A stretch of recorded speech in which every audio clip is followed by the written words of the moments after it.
a Patreon. I'll switch to that. Right. There you go. Okay. Am I I'll online switch now? that.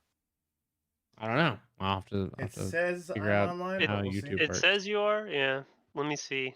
Lives. Okay, here we go. Yeah, There you go. yeah, there we go. Well, yeah, no for clue sure. on where that cut off. So good start. All right. So let's just go. Let's just go with. I'm gonna introduce you guys one more time, and then we'll go from there. Sure, yeah, that'll work. So we got our regulars that get back. We got Jiggly and Daviji. They're back. And then we got our new regular, which is Bro Punzel. He's a guy I met earlier this year. Pretty awesome guys. I guess I've known you guys a little longer than that, but like we really haven't really started talking until this last year. So Yeah. or playing 100%. games and stuff like that. So, and then our special guest this month is Indefinite, which is a good friend of mine. I've known him for a long time. Yep. So I tolerate him not having a camera and stuff like that. You know, so it's which he does have a camera, by the way. I mean, I've got like cameras in the has. house in the sense that I have a phone. But, Yeah. he has access to cameras. What you're trying He to has say. access to cameras. If he really yes, wanted yes. to. Yeah. don't maybe break this table mic out again. Oh no, please. Well, Yeah, I don't want to do that on top of everything else. No. Anyways, I just said a There bunch it of crap about plans for the podcast. Let's just put it that way. Put it this way: we'll have different themes every month. We're gonna have special guests every month. That's our fifth slot's always gonna be for a special guest. So we'll be doing that for the rest of the year. So we're looking forward to it. I think we've been kind of collectively thinking of subjects and things to do. So should be good. Should be fun. It's gonna be really fun, dude. Yeah, I think so. I think we'll be all right. Yeah, there we go. Sorry about that, guys. I got disconnected like immediately after I clicked the go button, apparently. So, all right. Anyways, okay. So let's get our thing started. Rapunzel, you're kind of new around here, but what we like to do, and also Indefinite. Now you've seen the podcast, so that probably helps. We like to talk about what we've been playing recently. Unfortunately for a couple of us, this is going to be real boring. Because Super exciting. What the fuck do you mean? as you may or may not know, yeah, super exciting for us, yeah. As you may or may not know, Shadowlands came out end of November, and pretty much, if you watch any of my streams, I am now officially a full-time WoW streamer. That's all I have time to play right now. Nerd. Yeah, I know, super nerd. But it's really fun. I really like I really am enjoying the expansion. I'm playing it wish as I was much on as that I train. can. Yeah. Well, we can talk about what you're playing here in a minute because Yeah, I know I what know, you've been playing. So I will say that I am enjoying the expansion. We're not, or at least I don't think I'm playing it hardcore as far as every minute of every hour. Every day. Yeah. I am playing it on my free time when I play games. So, unfortunately, to keep up right now, I have to play it anytime I have time, or else I'll fall behind.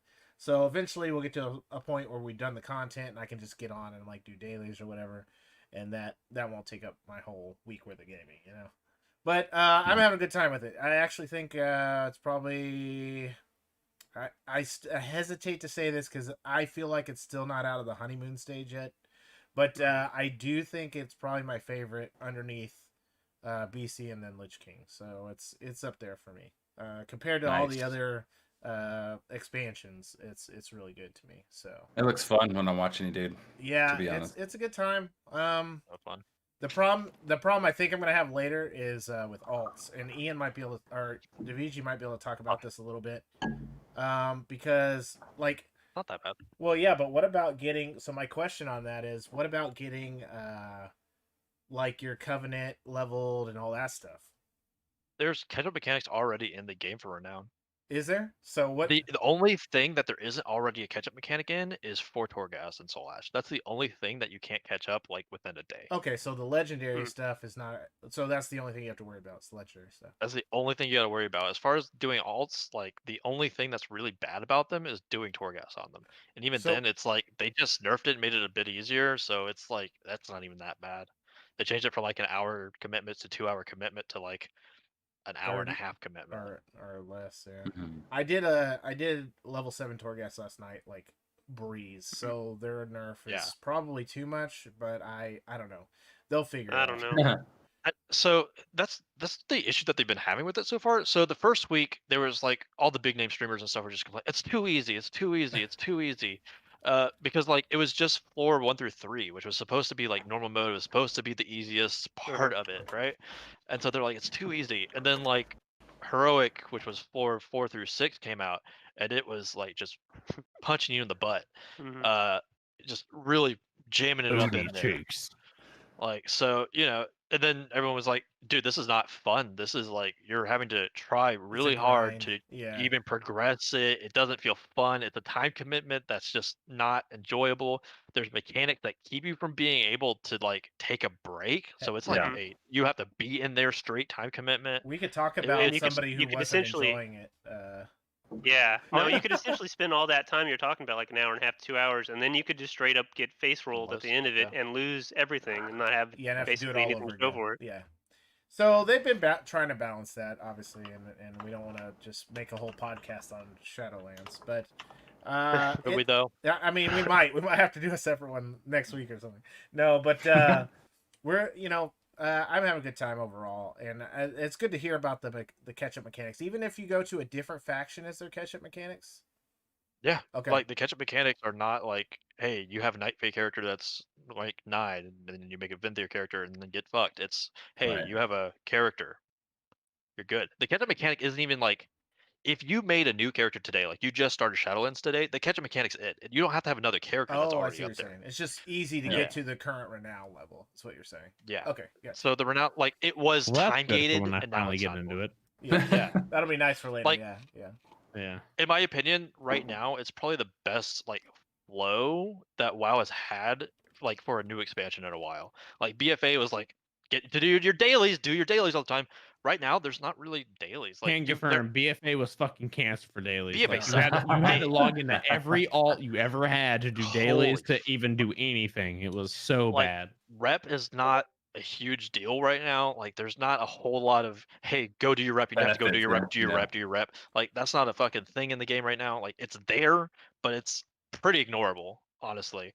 Like the only rep that might be not ignorable is the Maw, and even then it's like do it whenever you have time. You know, like if Right. you don't have Sure. time, So don't, the you don't only have to like, time I'm commit doing hard to dailies doing is it. when I'm doing my what are they called? The 3 things you're supposed to do for the week. Starts Columns. with a C. Yeah, Yeah. yeah. The callings, because I'm like, oh, I gotta go do dailies over here to complete that, and I do it, or get my 5 souls. So that's when I'm in the mall, and I'll do the dailies while I'm there because I'm there. Yeah, It's so 5 souls is like a weekly thing. right. Like Yeah, it's really yeah. weekly based right now, more than daily based, which I think is really nice. Yeah, yeah, Yeah. That I makes hope it it way easier. stays Yeah. that way. yeah. Honestly. You're not just getting screwed and having to get on every day and trying to get them. It doesn't feel like you have a second job. Yeah, yeah, Exactly. Like, Yeah. Yeah. On the just game how and BFA relax felt. and not be so strict. yeah. Yeah, like you could get on, play a game, and have a good time. Like do it weeklies, Exactly. and then you just have a bunch of chill time. You Yeah. know, play the game, enjoy the 100%. game. Whereas in Mhm. BFA, it was like, get on, do your job. Dude, BFA honestly felt like it was legit like 9 to 5. Like if you Yeah, if you your had job. It 4 to sucked 6 dick. alts, you literally had to just do your dailies, switch to an alt, do your dailies, switch to And an all alt. the content and if you wasn't even didn't, fun. Yeah, and if you did it, like congratulations, you made like 5K that week. Like it Like, wasn't even that worth it. rewarding. It was Yeah. PvP was fucking awful. PvP was horrible. Yeah, PvP, and you then had you to had wait. the. Now I will say the one thing BFA had was not really pirate missions. I'm gonna call them that. What was those called, Ian? Where you could like go on the boat and you do like the 3v3s, 3v4s, where you had to like fight the Island other faction expeditions. for the island. Island Yes, expeditions. expeditions. Yeah. Those I honestly enjoyed.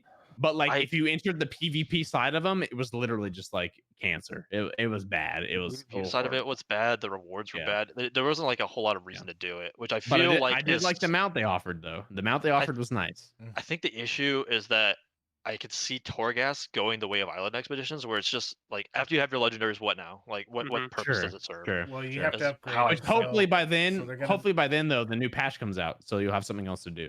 Well, and Yeah. also Yeah. you have to upgrade them. Who So I knows? mean, they kind of have a mechanic in there for Right. you to keep doing Right. it. But Yeah, yeah. So Shadowlands, we're playing a lot of that. We did our first raid last Mhm. week. We sucked it up. We only got one guy down. But I will say that we There was had Project people Gear. in the raid that could not even queue for heroic. So I think we did all right for that. So, but Yeah. it's been fun. True. So it's been good. Let's switch gears. Rapunzel. and let us know Yo. what you've been playing, because I'm pretty sure I have a good idea, but tell everyone else. So I've been hooked on Assassin's Creed Valhalla and Escape from Tarkov. Mostly Escape from Tell me Tarkov. about Assassin's Creed, because I wanna dive into it, but I've seen a lot of stuff that's like mixed messaging Yeah. as Yeah. far as like how good it is. So how do you compare it to Pyro? What was the one I was playing recently? Odyssey. Yeah. Odyssey. Yeah. How does it compare to Odyssey? Odyssey was great. What's up, Rod? I don't think it's exactly to that caliber.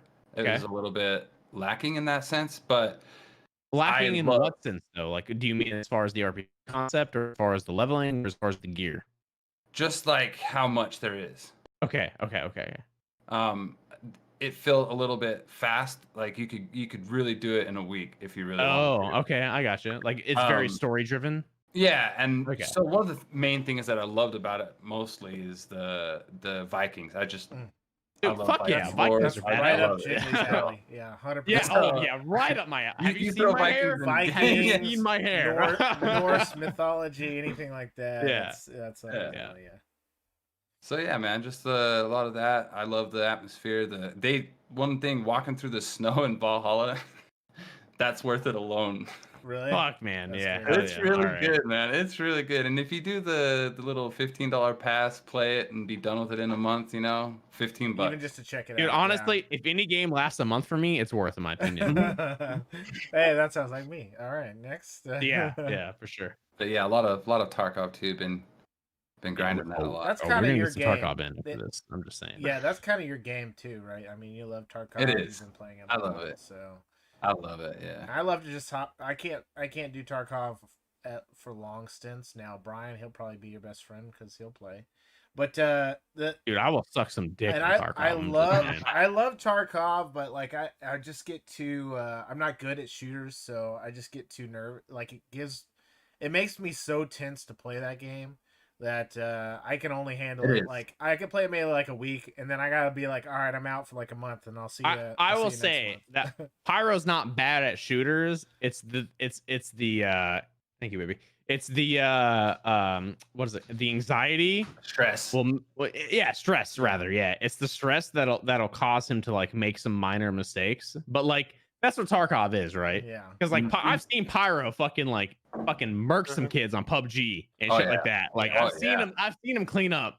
It's just that it doesn't happen very often. So he thinks he's bad at the game. Yeah. But honestly, that's just how the game works. Like you're not always gonna murk like a 1v4 situation. Oh my because I just want to clarify. Pyro is not bad at FPSs. He's just not as good as like Shroud. Right. Like, so I watch like Shroud or Doc or like the big boys, and I'm just like, I can't do that. Or I just read an article, and I wanted to talk about this, so I'll just bring it up real quick. I just saw an article where a guy just got like his 140th win, and all he uses to play the fucking Call of Duty is his mouth. Okay? If a guy with his mouth, the paraplegic guy, yeah, the guy with his mouth can win 140 games. Why can't I win 140 games? Yeah, but he practices with his mouth like every day. Sure. Like, you only honestly, play when it's the only thing you can do is play with your mouth, you're gonna get good at it eventually, right? So I just thought that was first of all, that's amazing. I mean, congrats to that guy's guy. awesome, by But the like, way. I've watched his holy stream shit. a handful of times. He's a fucking badass, dude. He's so wholesome. Like it's just amazing to watch him play. See, that's why you just play with me, because then you feel better through extension, because it's like, oh, I'm better than that guy. You're not bad either. Like honestly, I've seen you kill some kids. All right, you're not that horrible. But my kill to death ratio is way lower than anyone else we play with. So yeah, that happens. okay, but that's not fair because the other guys play a lot more. Yeah, 100%. Yeah, 100%. Maybe they play a lot more. We need to get back into Call of Duty, by the way. Speaking of, because you guys switch to the new one. Well, it's just in Warzone automatically. You don't have to buy the new one. So they got new map. Excuse me, I'm dying. They got a new map now. They got 30 new guns or something, all coming from the Cold War one. So okay, that's interesting and a good little update that it'd be nice to check out if I can get away from WoW. So if the problem with you is if you fall away from WoW, then you fall behind. Oh yeah. So I understand why you haven't been able to play other games and shit. Because I know I've been trying to lure you in. Yeah, let's talk. What let's segue into that because Jiggler, we haven't heard from you yet. So what have you been playing? I have gotten the once a year, or twice a year rather Yeah, I for think us we actually. played earlier this year. Yeah. Yeah, the twice a year stigma of Neverwinter Nights. Except for I'm playing the enhanced edition. But yeah, But still, I've been playing Neverwinter that. Nights, the first game that ever came out for the Neverwinter series. It's just the newest like edition, whereas the graphics are upgraded and the engine's upgraded. Yeah. So yeah, I've been playing that a lot on a persistent world server for RP called Aerolith. And I've been having a fucking fantastic time. I've made 3 new characters since I started. All of them are level like 13 to 15. Nice. I'm still playing my old characters too and advancing their storylines. So it's been pretty neat. They upgraded the disguise mechanic, so my Pale Master doesn't have to hide in the shadows and like not ever like have friends. I can actually go to like main towns and not get fucked with now. So that's pretty cool. But I've made 2 dwarfs that are pretty cool. I made a dwarven defender, which they buffed on their server and stuff. And then I also have a weapon master that uses a scythe.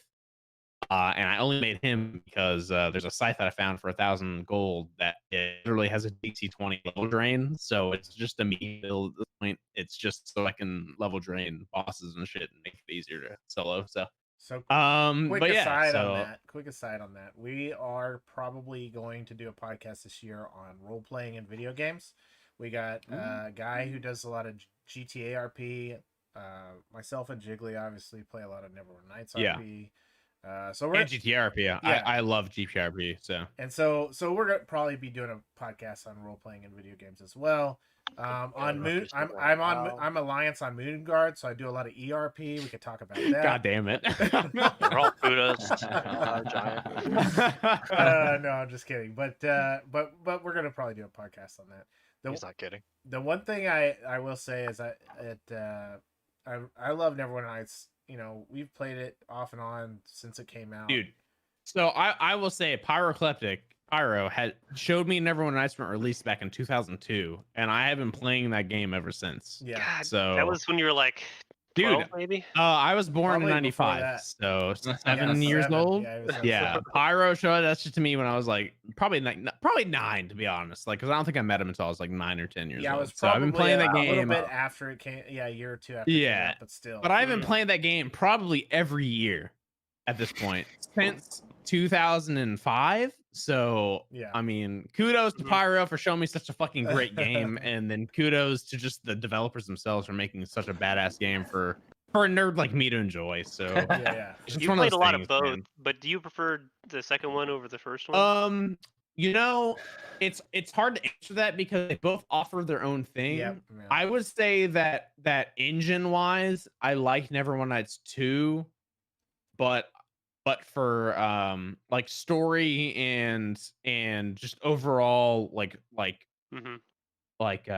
builds and stuff, Neverwinter Nights 1 has been is just so much older that it's easier for people to modify it. Yeah. And include, you know, custom classes and custom and honestly the admin side of it, like the mod side of it, is so much easier than Neverwinter Nights 2. Yes.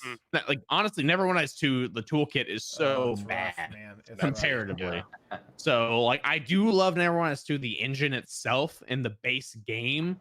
But it's so hard to add stuff to it that Neverwinter Nights 1 takes the cake as far as the game itself.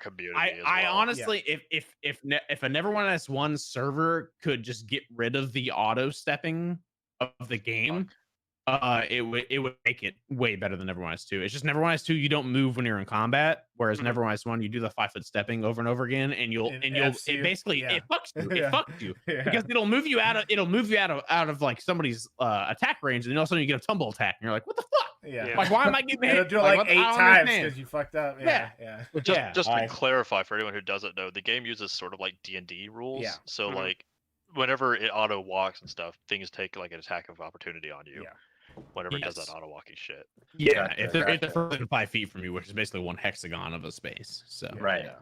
But the server I'm playing on, they've been around for probably I think it's actually been around for 22 years is what the Wikipedia says. Yeah. And they have so much custom content that it's so fucking amazing. Like now obviously not Neverwinter Nights the whole time because it hasn't been around that long. But I think I don't know if they used to be a UO server or they might have just been it might have been one of those weird online forum things, where you just like had like a community. But I can't remember. But they have been around for a really long time. They've been around for a long time, and the same. It's a good same server, moderators by and the stuff way. like that. If anybody It's actually plays fantastic. Neverwinter Nights 1 still, and Enhanced edition, you have to have enhanced edition. you do for because the they new don't server, they don't have correct? they upgraded it, so You should definitely check them out. It's a they good have server. they have 4 servers that basically integrate to each other. So you have the Underdark server, Surface server, City server, and then something else. Yeah, server. they load between each other, so you don't have to switch servers. It's So just good. it helps. Oh, For, cool. It helps for Yeah. lag, basically. Yeah. Yeah. Okay. They each have like a 250 player count. But yeah, other than that, I'm playing Cyberpunk. So that's Oh yeah, it. and he started playing Cyberpunk. Yeah. And we're gonna talk more about Cyberpunk, I think. I like how we just breezed past that. We were just Well, like, never we're gonna have a little chat about Cyberpunk. The later in a minute. segment. Yeah. Yeah. Charlie, what have you been up to? I think kind of the same that we have, right? So Yeah, just WoW. And I'm always I still play Azure Lane every day, but that's just mobile like game. a side Some thing. people might not know what that is. Mobile game. Yeah. Little shippies. Any chips. Yep. I ship miss waifus. lunch with Charlie Ship every week. waifus. I love. Uh-huh. We all love waifus here. Don't lie. Oh, Anybody fuck yeah, who- bro. Waifu is the best, bro. Yeah, My you cleared that literal up right wife is in a here. waifu, so it's a win-win. There you go. know? It's great. But anyways, okay, cool. Well, I think we're also going to be talking about some mobile games too tonight because somebody's got it on the list. All right, cool. Well, that's what we've been playing. I appreciate it. Bro Punzel, when you get back to streaming, one thing we also like to do on our now playing is throw out clips. So make sure you keep your clips that you want to share. I'll get clips. Oh, for bro, you. I had a good one yesterday. We could have added it, but it was too late. Do you have it? If you link it to me, I'll throw it out real quick. I will. Yeah. You keep talking enough. All right, yeah. So what we're gonna move on to in a minute, after Jiggly gives me this sweet clip, is we're gonna do. So this podcast is our end of the year podcast. We decided to just go ahead and make. I wanted to do like a pilot episode so that we could kind of test everything and see how it looks. As you can see, this is kind of like our main view that you're looking at right now. So let us know what you think. Maybe our pictures are too small and you think we should change it. Like I like feedback. I like messing around with this stuff, so that's why like every year you'll notice the podcast format is different. In any case, we have this. You'll see our view screen here in a minute when we start looking at videos and stuff. But if you have anything you want to talk about or have suggestions, or if you like it or whatever, that's awesome. Just let us know. We're doing this kind of pilot episode, and then officially starting in January for the new season. And so since it's the end of the year, we're doing end of the year podcast. So tonight we'll be talking about best game of the year, honorable mentions on that, most disappointing game, craziest gaming news of 2020, our most anticipated games of 2021, stuff like that. Literally all of the things that you see this time of year anyway, from all the publications on the internet, IGN and all that shit, we're going to do just in podcast form. So I appreciate you guys hanging out and checking us out tonight. Thank you so much for everything. And I think Jiggly finally got... Yeah, now this is where you learned it was kind of stuttery, right? Yeah, so I didn't realize my stream was stuttering It's just until, the video, though, until I not the watched this audio. clip. It's just the video, not the audio. But also I learned that trying to climb through a window that's not fully broken is not ideal. I also... Are you playing it I'm going to play on PC, right? I'm playing on Oh, yeah. PC. I'm playing on medium graphics all the way across. I just did the preset medium graphics, and I turned off motion blur. That's the only thing I adjusted. But I'm playing on 1080 Ti with an 8700K processor. So I don't know how this is now that gonna I know it look. stutters, I'm gonna have to adjust it. So Don't judge us on this one because this is a Twitch clip and I have not sized Twitch clips last yet. minute. Yeah. Yeah. So all my YouTube clips fit great in the interface, but here's the interface you'll see. It's probably okay, but we'll play this real quick. Hopefully it's not Not too bad. small for you. Yeah. Oh, I Yeah. should probably put... I like the I have a penis on the bottom there. What the fuck? Oh, you just got like shot across the whole map. Yeah, so that almost. was 220 meters Oh. away, by the way. Just like real life. Whoa. Yeah, just like real life. So you're trying Yeah. to figure out speedrun strats already? Is that what's going Yeah, on? so Absolutely, apparently yeah. you just bust out a window and it sends you flying 200 meters backwards. Yeah, so that's great. yeah, it's interesting. That's a good I don't- game breaking bug right there. And then it did it again when I got back to it, by the way. I tried busting out more. I shot out more, and then tried jumping in it again and did it again. Third time was a charm, though. I actually got into the window. So. But this is also when I realized I was stuttering on stream side, not because my side it was running fine, and when I looked at my OBS, it didn't have any stutters, so I wasn't really. I didn't know it was stuttering until I saw that clip. So now I know I need to drop my graphics a little bit and figure it out. Yeah. So because I stream at 19 or not 1920. What's the one underneath 1920? 720p. Yeah. At 60 FPS though, so I probably need to drop it to 30 FPS. And then because you're doing all that work on one machine, which makes sense. I get it. Right. Yeah. I can't afford two yet. I mean, I can't afford two, but I don't. You got they like don't a have wedding what I coming want. up and I don't. Yeah. I have a wedding. I have. I need to buy a car. I need to buy her car at this point. And then 100%. So it's okay. It's 6,000 for my PC. It's another 3,000 for her car. It's another fucking It's another. The wedding itself is another X amount of money, and then and who knows what I make here because I'm self-employed now. So it's interesting. So the one thing I'll say is I played very little of that Cyberpunk, but again, I guess we should wait until we get to that part because I don't want to use up all our stuff there. But I think it's I think obviously us playing on PC makes a difference for what we'll probably it does 100%. Huge difference from what I've seen. But yes, we'll talk about that later. Yeah. So all right, well let's get to game of the year, and that's something that we're all gonna have differing opinions about, and we might not have your game on here, but that's because we don't play every single game. I don't have time anymore to even probably play half the games. Yeah, 3 kids will cuck you, man. Yeah. 3 kids will cuck you. That's so I have to base my game of the year what I played, obviously, and I will say that for me. Overall, my game of the year, and it's probably just due to nostalgia. I'll admit that, but for me, it's Final Fantasy VII Remake. I literally knew that the PS5 was going to come out at the end of this year. We had already learned that, but I bought a PS4 to play this game. I bought a stream card to stream this game, just because I knew I was going to play it.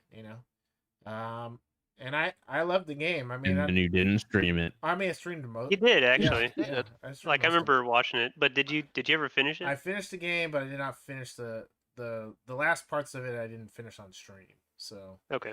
I did not finish it on the stream. So, but I really really like the game. I know a lot of people are giving it a bad rap for being in multi-part, but I think that just gives me more of the game to play later. So.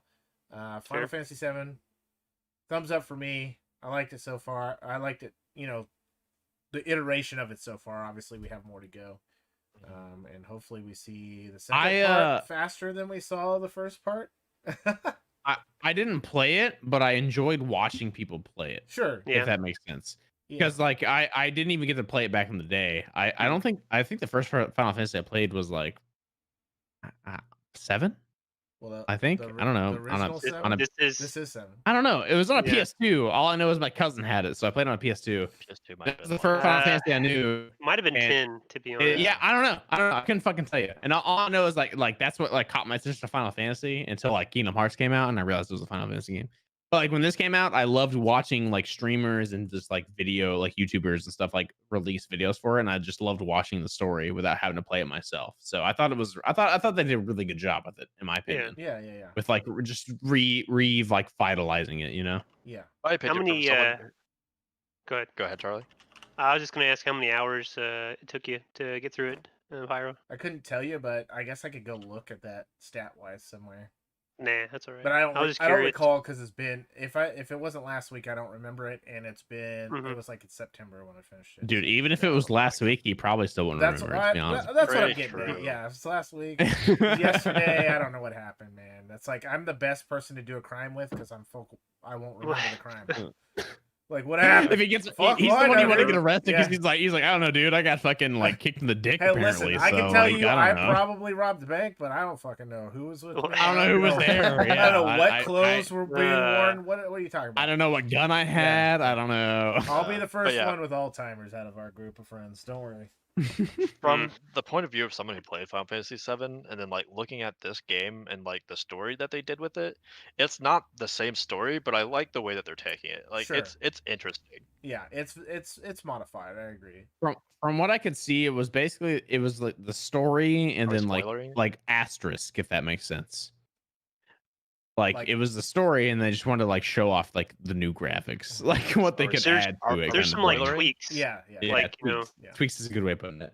Because I mean we can spoiler it. No, I no guess, spoilers. right? We're fine. We're good. You know I don't like spoilers, even if it's. Uh-huh. So let me ask you a question, Pyro, because the limited stint I spent in Final Fantasy games, was it kind of the same where if you kept using the same like Ifrit, if you kept summoning Ifrit, did it get stronger? You used to be able to get XP for stuff, but I don't think that's the case in the new one. Okay, so Materials it's and like everything scaled Yeah, based the on materials level. just- Okay. yeah. Okay. But yeah, so that's my game of the year. I really enjoyed it. Did anybody else play Final Fantasy VII? We just talked about it, kind of. So Ian, I didn't have a PlayStation 4. I wasn't able to play it. got you. So So I'm the only one But- who like quote unquote played it. Did Charlie? Did you play it? No, yeah, I didn't really even play Japanese RPGs back then, but I started in with Xenogears, I was and gonna at say, that didn't you point, play yeah, Xenogears? on the opposite side of things, they came out almost concurrently, you know? Right, yeah. But no, I didn't. The first Final Fantasy I played is like, to be honest, Jiggly. I bet that was 10, and that was the first one I I ever got played you. as well. It's about the same. So was that the was one where they 6. had like you had like a school, and the school had like a little weird plant area, and then you can go battle the plants if you wanted. It was Probably I don't know. not. That's all I remember from the game I played That's back very when I What was you like would probably 7. remember from 10 is like there was a bunch of water. Like it was very water Dude, themed. let me fucking tell you, I only played like an hour, and it was at my cousin's house, and all I Yeah. remember Sounds was like you were Type in Zero. an academy, and then there was like a plant life area, and you can go battle plants in the plant Was life it Final area. Fantasy Type 0? I don't fucking know, Ian. Like how? Fucking I was Google, 7, bitch. motherfucker. Like I don't. Oh, you know, here to Google it right now? No, I'm not here to Google it right now. All right, I'm just here to say what I experienced. All right? Yeah, I don't know. Type 0 So- had a school. Look, and you were a bunch okay, of, like, special students. The most Final Fantasy I played is fucking Kingdom Hearts. There you go. That's There you go. my All right. yeah. Mhm. All right, which is gonna be brought up later. So so we'll move to Brian here. Also want to say that usually you might, in this case, this is not the case, but sometimes we may bring up a game for our game of the year that in your mind has already been released, but in our mind, if it's been officially released or like It's brought back up. Yeah. right or Like it's something, been like Arma, like it's been out for Major 7 new years, up, but it yeah. finally gets released in 2020, right right? or whatever, then we still can count it. Now this one isn't the case, but this one actually hasn't fully been released yet, I don't believe. It didn't. It got like pre-released this year. So, Alpha but alpha Charlie's testing. game of the, I mean, Jiggly's game of the year is go ahead and tell us It's about Mountain Blade Bannerlord. Ooh. Mountain Blade 2 Bannerlord, really good. which for me, I Pyro showed me this game probably when I was what 11 years old. Y'all notice a theme here, by the way, right? Right, yeah, Pyro shows me a lot of games. And I used to play the original Mountain Blade on a fucking Toshiba laptop that yeah. couldn't handle it, and the only colors you could see was green and brown. Nice. And the pixels were basically the size of like your fist on the screen, and it was bad. And I be fair, played that that was game kinda just the game. probably 1,200 hours. And then you know, once Pyro got me my first actual gaming PC and stuff, I started playing other Mountain Blade games, and you know, Firebrand or Fire whatever it was called, Yeah, and then the 2 expansions, um, Warband. yeah, the 2 and, they were different games. They weren't expansions, but they're different games. Yeah, I can't Warband remember and the Fire and something. Sword, Yeah, and there you Sword, go, yeah. which had guns and stuff in it. Yeah, and so when they released this game on the fucking, or they trailered this for like 20 something or other E3, I was like more than hyped. I was like straight on full shaft hard. Like I was like, fuck yeah, awesome. And then they were like, and it has multiplayer, and I was like, okay, here we go. Full It's send it, let's time, go. It's time, yeah. So I've spent, I can look it up actually. I've spent probably 200 hours in this game since launch, and Nice. it's still in beta. I'm sorry, way off. 65 hours since the beta was released. But you enjoyed it so much, it's like double. Then. Yeah, Felt like Right. that. No, Triple that. absolutely. Yeah, it's triple and that. that, now, granted, that 65 hours is me not leaving it on like Pyro's dad does to cheat. Yeah, But, those are that's rookie actual, numbers. that, Rug that's says a those are legit rookie numbers. 65 and a half hours of actual playtime and starting new campaigns and starting without any mods. I haven't even delved into mods yet. Yeah. And I've enjoyed that game so much. Yeah, that game has And that game has great tons of mod mods. community. Yeah, Tons which of I think mods, Rug yeah. was saying too in chat. So appreciate you, Rug. Yeah. Yeah, I love the first game. I bought the second game, but literally like everything else this year, I have played nothing I've bought this year. Almost. It's been ridiculous. I just I don't know what's up, but Cyberpunk. And on top of that, the community for Mountain Blade is so awesome. Like I joined all three of their discords, the main one, the side one, and then the third side one, which is just for like online multiplayer only.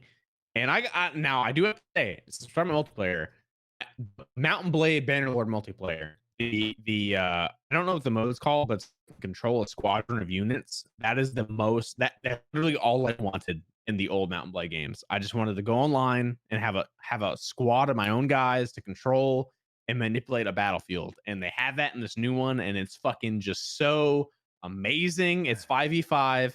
And if you can get like a solid group of guys that understand how the game works and how the AI works, it's so fucking good. Like it's so amazing. Just have like a squad of archers on a hill, just fucking beaming arrows down on somebody while like the cavalry's rushing in from behind because the infantry's fighting the infantry. It's so fucking good, man. They did such a good job with it. And then the single player itself has hundreds upon hundreds of hours of gameplay, because it probably takes you about 200 hours just to complete one campaign. And then you have 6 different factions to play with on top of like 800 different routes you can take to just like level your character with. Do dumb shit. Like I think Jiggly was doing some runs where he was only playing like cavalry. Right? Yeah, I did a cavalry only, which was ridiculous. And then I also did an archer only. I also did a footman only. Like there's a smith only, where you don't actually fight anybody, but you just like do trades and stuff, and you basically just buy your way through the game. There's ways you can just marry into like nobility, and then just like charisma yourself through the game that way. Like there's tons of different ways you can play the game and beat it and win it, and it's just so amazing. It's so much in depth, like just mechanics that they just have. It's definitely it's so fun. It's so good. If you have 40 or 50 bucks whenever it's on sale to spend, or even $20 especially if it's on right sale, now, it's a good time because there's tons of sales going on. It's if you love RPGs on top of RTSs, on top of first person like combat games, because that's what it is you get an army. We got a RTS game. Mordhau guy in the house, so he's probably dude. If I'm actually buying it. I'm actually buying it right now. There you go, baby. Mordhau, if you love what's the other Mordhau games? Chivalry. Combat styles, you're gonna love Bannerlord. Style, for the most part. Those games, you can fucking 1v1, like 1v50. Like you could literally 1v50 people. Yeah, you can fight a whole army by yourself, bro. You can literally win the game just because you're good at that kind of combat. It's so fucking good, dude. Yeah, it's fucking amazing, like, bro. I'm playing this after the podcast, bro. If you're installing it, if you want to hit up the multiplayer after this, let me know. Like let's Pat and Tarkov, me and you all night. Let's go. Let's go. So I was gonna ask that's my game of the year. If anyone else played Bannerlord, but I guess I'm gonna guess that's a no. I own it. I don't know why. I like wanted to buy it, and then like whenever it came out, I don't know whether I just had like money issues, and then I just forgot about it. Sure. Right. What the hell happened? Yeah, no, Ian, I actually remember like messaging you about it, because I remember we talked about when we used to work together, and I was like, Bannerlord's coming out soon, like you should get it, and you were like, oh, I gotta pay my car off and the insurance and stuff like that, and then you moved to the new house with the guys, right? So I do remember that money was the issue at the hand, and I offered to buy it for you, and you're like, nah, it's not. It's like, and then it's not a game I'm gonna like get really interested in it. Yeah, and bought a brand new computer that was broken, 100%. Still broken So at his house, so he still plays on a laptop. Which by the way, you're better than that. You're better than that. You're better than that. All right. So I do 100% agree. It was a money issue at the time, but if you do have some money to spend on it, let me know. We'll play some games together. Like one of those things. Honestly, even if we don't play together, it's 200 hours of game time that you're like I it's spent. Mountain Yeah. Just look at how much hours I have like in Warband. On the old ones, yeah, I know. Yeah. Like it, dude. I have probably like 500 hours across like the old two, and I Fire have- and Sword is probably the worst one. Like, and I probably have the most hours on it because I had the best like multiplayer mods. It did, yeah. I have I remember 90 in that Warband. Mountain Blade introduced me to what the term weeaboo meant. I do remember that. I do remember that. I remember that. That's awesome. Okay, so that was Mountain Blade. I think next is DaVinci's Game of the Year. Oh, this is gonna throw you for a loop right here. Yeah, you're after me. Yeah. All right, get it. What? You sure you want that though? Yeah, I'm ready. The Yeah, audience is we're ready for it. Uh, Let me So pucker up real quick. yeah. So remember that weeaboo thing that he just said? So this game's all about the waifus. My game of the year was actually Genshin Impact. Oh yeah, I've seen a lot about that. Yeah, and kind of explain what the game is for people who haven't played. Or It's like, so first off, it's a gotcha game. It's a mobile game. So just get that out there. but you can play it Yeah, on PC, which is great. I love that. You can play it on PC. You can totally install it on PC. Most people do, in fact, because the controls on fucking phone, like they're Mhm. okay, but like there's aiming with bows and shit that's just really awkward. It's super awkward on the phone, Yeah, whereas it's on the hard. PC it's fine. It's like Breath of the Wild esque exploration mixed with anime scenes, anime story, waifus and such. The combat system is arguably like it's not super great, but it has like its interesting little quirks to it. Yeah. Just the amount of time. So this game, I don't remember when it came out, but whenever it came out, like I was super dumb excited for it. I don't know why, but I was like super excited for it. He really was. I really He love the was. graphic style of this game, by the way. Yeah. It is so, nice. It is It nice. looks Yeah. so good. It looks so nice Yeah. for like, for a mobile game, yeah. What's that new? The Breath of the Wild kind Right, of like. and that's why it got Yeah, compared to that. Breath a lot because they're like, "Oh, it looks like Breath of the Wild." They're like, "But it's not the same And- game." Like, It's not the same. It shares like a lot. You can definitely tell that it's like there's Breath of the Wild inspiration from it. right, yeah, So like the Mhm. exploration has the same sort of stamina system that Breath of the Wild had with yeah, the climbing, with the and gliding, and yeah, such. mhm. Like it definitely, you'd be lied to But yourself. then You it said has like a "Oh, Maple it's Story kind of system behind it, like. Yeah. But Yeah, it's- not as like third person. You know what I'm saying? Like, Ian, does that make sense to you? Like, you know what I'm trying to say? No. not at all. Well, the trailer I just watched reminded me of Maple Story, so that's all I can say. Yeah, no, I don't know where you get that from. I guess some of Maybe those aesthetics, It's like, more Maple Story. yeah, Like hack and slashy, where like the abilities are kind of over the top and like Yeah. map clearing, kind of how Maple Story has like a map Well, clearing. depends on the character you're playing, but yeah. Okay, okay. Like there's a tier list for the game basically, and there's definitely some characters that are like Yeah. stupid strong. I mean, it's and a it's gotcha gotcha, game, right? so you Mhm. got to pull cards and try to get those people if you want them. You gotta pull cards. The and average then to cost upgrade to those cards, you got to pull the guaranteed, cards like- again. Yeah, it's great. It's a good time. the guaranteed like price. The price that you can guarantee that you are going to get like a 5-star thing is $400. There you Yeah. go. baby. Nice. Nice. Yeah. Hey, Charlie knows all about that with that Star Wars game he used to play. Well, I mean, the Star Wars game, I was always free to play. Yeah. Azure Lane, No, yeah. Azure Lane, I've actually put money into, Yeah. but mainly for cosmetic kind of stuff. Yeah, yeah. Like, I haven't really had to, and that's one of the things that the gotcha games will have a big variety on there because there'll be good ones like that where you can play the whole game, don't For really free. have to put any money, but Yeah. if you want to, and then you'll have other ones where like with Genshin, it sounds like really if you want those characters when they're available, you're gonna have to probably put some money into it. Yeah.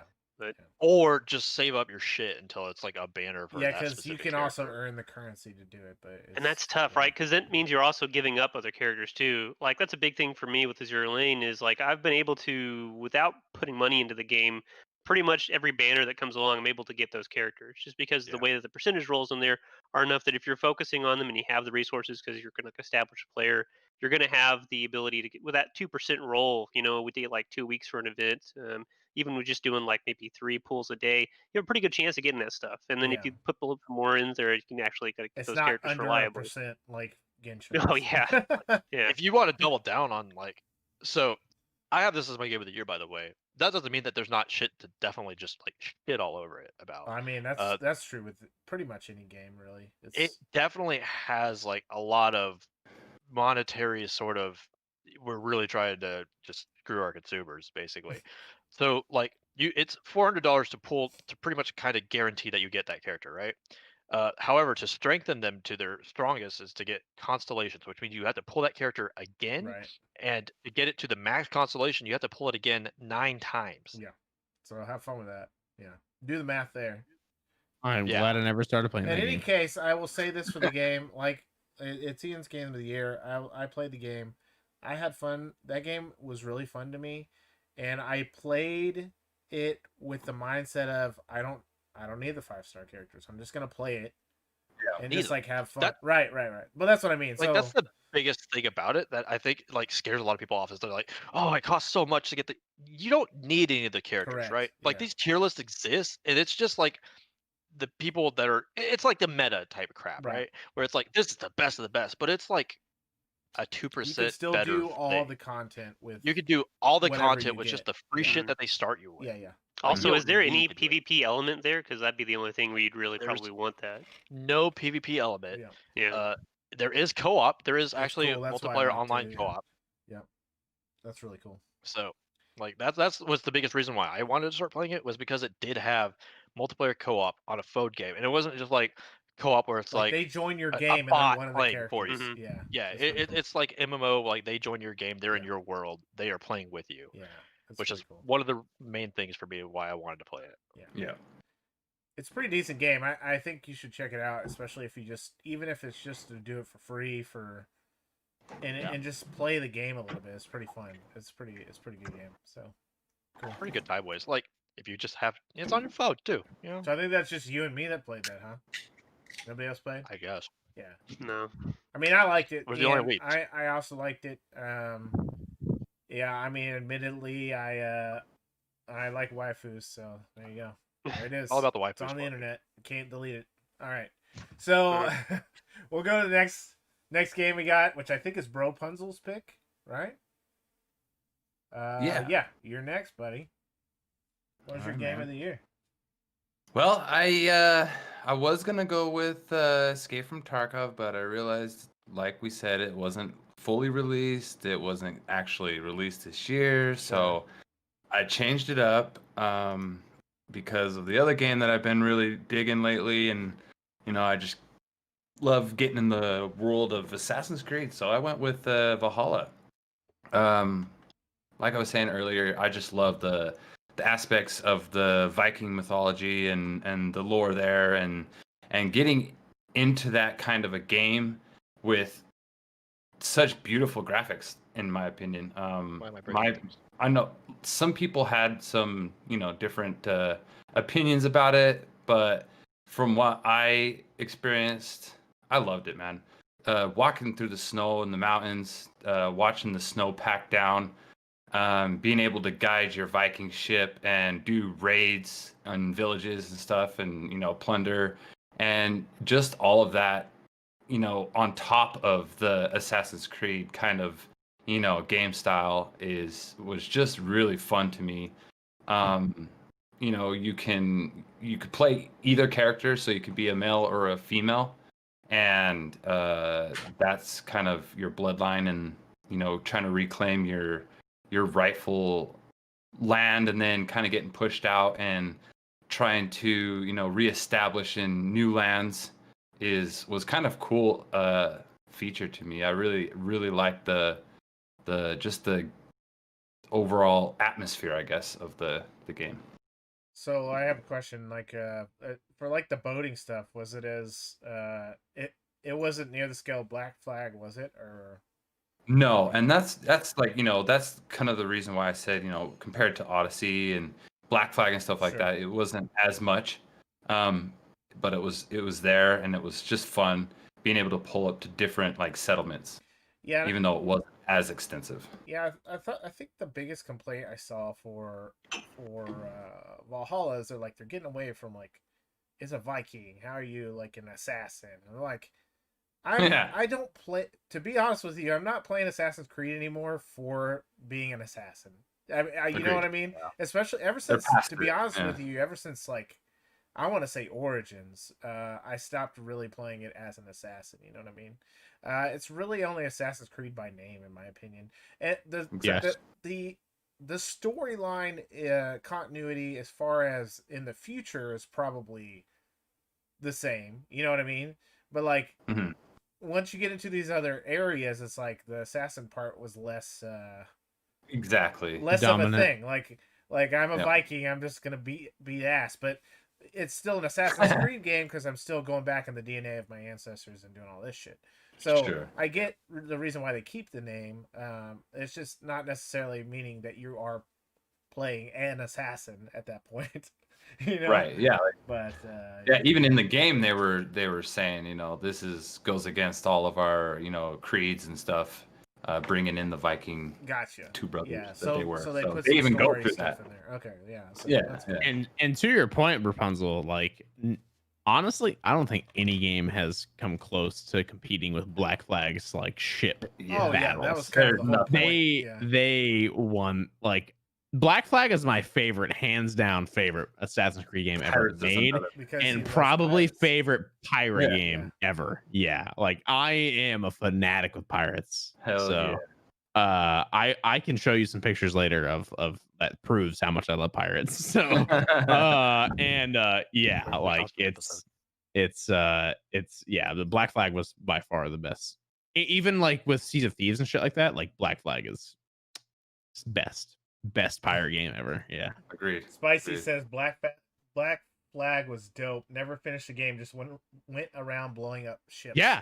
No, you straight up would spend 300, 400, 500 hours in that game just riding your ship around trying to do like the like the high end like high tier like ship Battles. missions. Battles, Like yeah, that's yeah. all you would do before you ever Spend beat the game. hours just literally doing nothing but going for whales. And again, I really like that. I really think that's cool, type deal. Yeah. People were complaining about, like, I was just watching the trailer. They were complaining about how you could ride a wolf, and I'm like, fuck, man, it's a video game. You're Yeah. in somebody's. Why are you complaining you're why you can also- ride a wolf? Well, also right. And well, they're like, it's not realistic. I'm like, you're also in somebody's memory. So like, I mean, there's like Maybe it was lore about exaggerated. people riding I wolves. You're a guarantee fucking you- Viking. yeah. Like, Yeah. it's fine. Yeah. It's not like you're actually like real life. You know what I mean? I mean, first of all, it's a video game anyway. So. But also in real life, I guarantee you someone can ride a wolf. Like I guarantee you someone could breed a wolf Okay, and I mean, ride one. Yeah, maybe, but I'm just saying that wolf is giant as fuck. Okay. Oh, a dire wolf, sure. Yeah. But yeah, I mean, so like a lot of the complaints I saw, you have to take it with a grain of salt. I mean, you're gonna Sure. like what you like Sure. no matter what. Sure. Like, Yeah. I like games that have gotten 2 stars, and I hate games that have gotten 5. And I think we're Yep, gonna be talking agreed. about some of those later when we go to our most disappointing games of the year. Oh yeah. Oh yeah. People might turn off the stream after we talk about some of those, but I'm a firm believer in I mean, You like what you like. yeah, you like what you like. I can't necessarily Exactly. convince you to like something. It was like the other day somebody said, "Hey, I'll play World of Warcraft with you if you'll tell me why it's good." And I said, "Listen," I said, "they're a Final can't Fantasy help player, okay? And I like Final Fantasy too. I'm not saying Final Fantasy 14 is bad, but I was like, listen, your love is Final Fantasy 14. I'm not here to convince you to play WoW. I said, if you feel like trying it, I will get on and play with you. But other than that, I want you to look at it and make your own decision. Like, I don't care, you know? I mean, it's Yeah. just one of those things. You just Yeah. play what you want. You play some game I think is total trash, but if you Yeah. like it and you have a good time, there it is, you know? So that's just one Exactly. of those things. The only time I get mad is when I want to play with you and that's all you want to play, you know? It's like, come on, you motherfucker, let's play something. Take a 5-minute break. Let's go. Yeah. Anyway, so, hey, I think the game looks awesome. I haven't played it yet. I don't have. I still need to buy it 'cause I wanted to play it when it came out, but Cyberpunk came out, Neverwinter Nights kicked, that kind of thing. So I just need to find time for it. Once I beat Cyberpunk, that'll probably fill in that slot for me. Player. Do it. Yeah. Yeah. But do the Ubisoft pass or whatever, and Play No, I'll buy it outright. I want to give them my money because I love the developers and stuff like that. So when is Skull and Bones coming out? Probably never. I think that's been on my my wish list for 6 What was or even the 7 last years update on it? now. Rug? it'll be the next Cyberpunk to come out, and everybody it's will rough, hate them man. because There have been things on my wish list that have been there for a long time. Things that have been on my wish Dude, list that are still on my wish list that Bannerlord have was been on my wish list canceled. for like 5 Yeah. years, and then it finally came out. I Yeah. was like, Oh, fuck yeah. Yeah, Hellraid was one of those games that was on my wish list, got canceled. It's still on there. I don't want to take it off just because I want to like look at it and be like, this could have been, Like, let's and just like touch double it. down on the fact that like some of these games they were announced for PlayStation 4, Xbox One, PC, right? Like that's not even thinking about the fact that they also are now going to have to develop for PlayStation 5, Yeah. the new Yeah. Xbox. Like they basically got caught halfway in the middle of their development. They're like, "Hey, you got to do more now." Yeah. And Yeah, like that's just unfortunately, that's prolonging just some of how it. it goes. Yeah. So hey, Yeah, you know what? Skull and Bones comes out when it comes out. That's the best I can do. You know, at this point. eventually, TM. Yeah. Eventually, soon. Yeah. All those. Yeah. What Exactly. soon? Soon's the- All right. Cool. Well, let's get on to Indefinite's game of the year. So go for it, buddy. Yeah. So I mean, like, it's controversial in that it's like not controversial because everybody's like it's already won Game Awards. But Last of Us 2, I really enjoyed it. It's like a tailored experience for single player. Everything's really polished. Naughty Dog always does that really good job with getting Yeah, the they do. game kind of perfect. It's really good for the story, in my opinion. A lot of emotion, definitely evocative there when you're playing through it. It'll tug at you, like, and there are definitely times where it's hard to like continue playing because the stuff that happens in the game. But no, Ed just really enjoyed the game. It caught a lot of flack, I guess you could say, from a lot of different people because of that fact. I think probably with the story, it's polarizing in how you go through it. Yeah. And aside from just the normal kind of stuff you get from people and not liking things, but I don't know. It's hard to say. It's always going to be um, weird to kind of go through these games and like have these different experiences. Um, but I really enjoyed the amount of detail they put into the game. There's all this kind of little Easter eggs and stuff like that. Like you Right. find those 40K miniatures and stuff Yeah. like that. in We the had game links before. of all different kinds of stuff, like D&D stuff, 40K stuff. Right. That's awesome. Yeah. But Mhm. they do a really good job with like setting the atmosphere. The tone. Yeah. Yeah. Yeah, this was one of those games I wanted to play. I would like to play. I've never played the first one. Same. But just looking at the graphics and just how the game and how I've heard how the story is like Yeah. so good. Makes me want to Dude. play the first one and then play this one, but it's a game that's Good. literally out. I mean, maybe when I'm 50 and I have all day to play video games, I can do it, you know. No, yeah. It's definitely one of those ones though, like he was saying, there are some gut-wrenching moments in these games that even in the first one, within the first 15 minutes of the story, it like will tear your heart in half, you know? It's like really, it sets the tone, it makes you feel like hopeless in a sense, and Right. it does a really good job at that. Yeah, the way they set it up, like in the characters, the voice actors, everything combined, makes you really kind of connect with the different people there. And it's Agreed. tough, like especially in this one, like you have the two different main storylines going on without trying to spoil anything. You have Abby's, and I mean, I'm real bad at this because I forget her name too. But the two different characters, the way they set it up, like like initially, like you really hate one of them. Like you're like, I hate because the decisions they make, right? And you're Yep. connected to the previous characters from the last game. Exactly. But going playing through it, like you see things from different perspectives, and like it's nice that they address some of those issues and things and the big questions as to how people would handle this. The different kind of interactions without, like I said, trying to give too much away.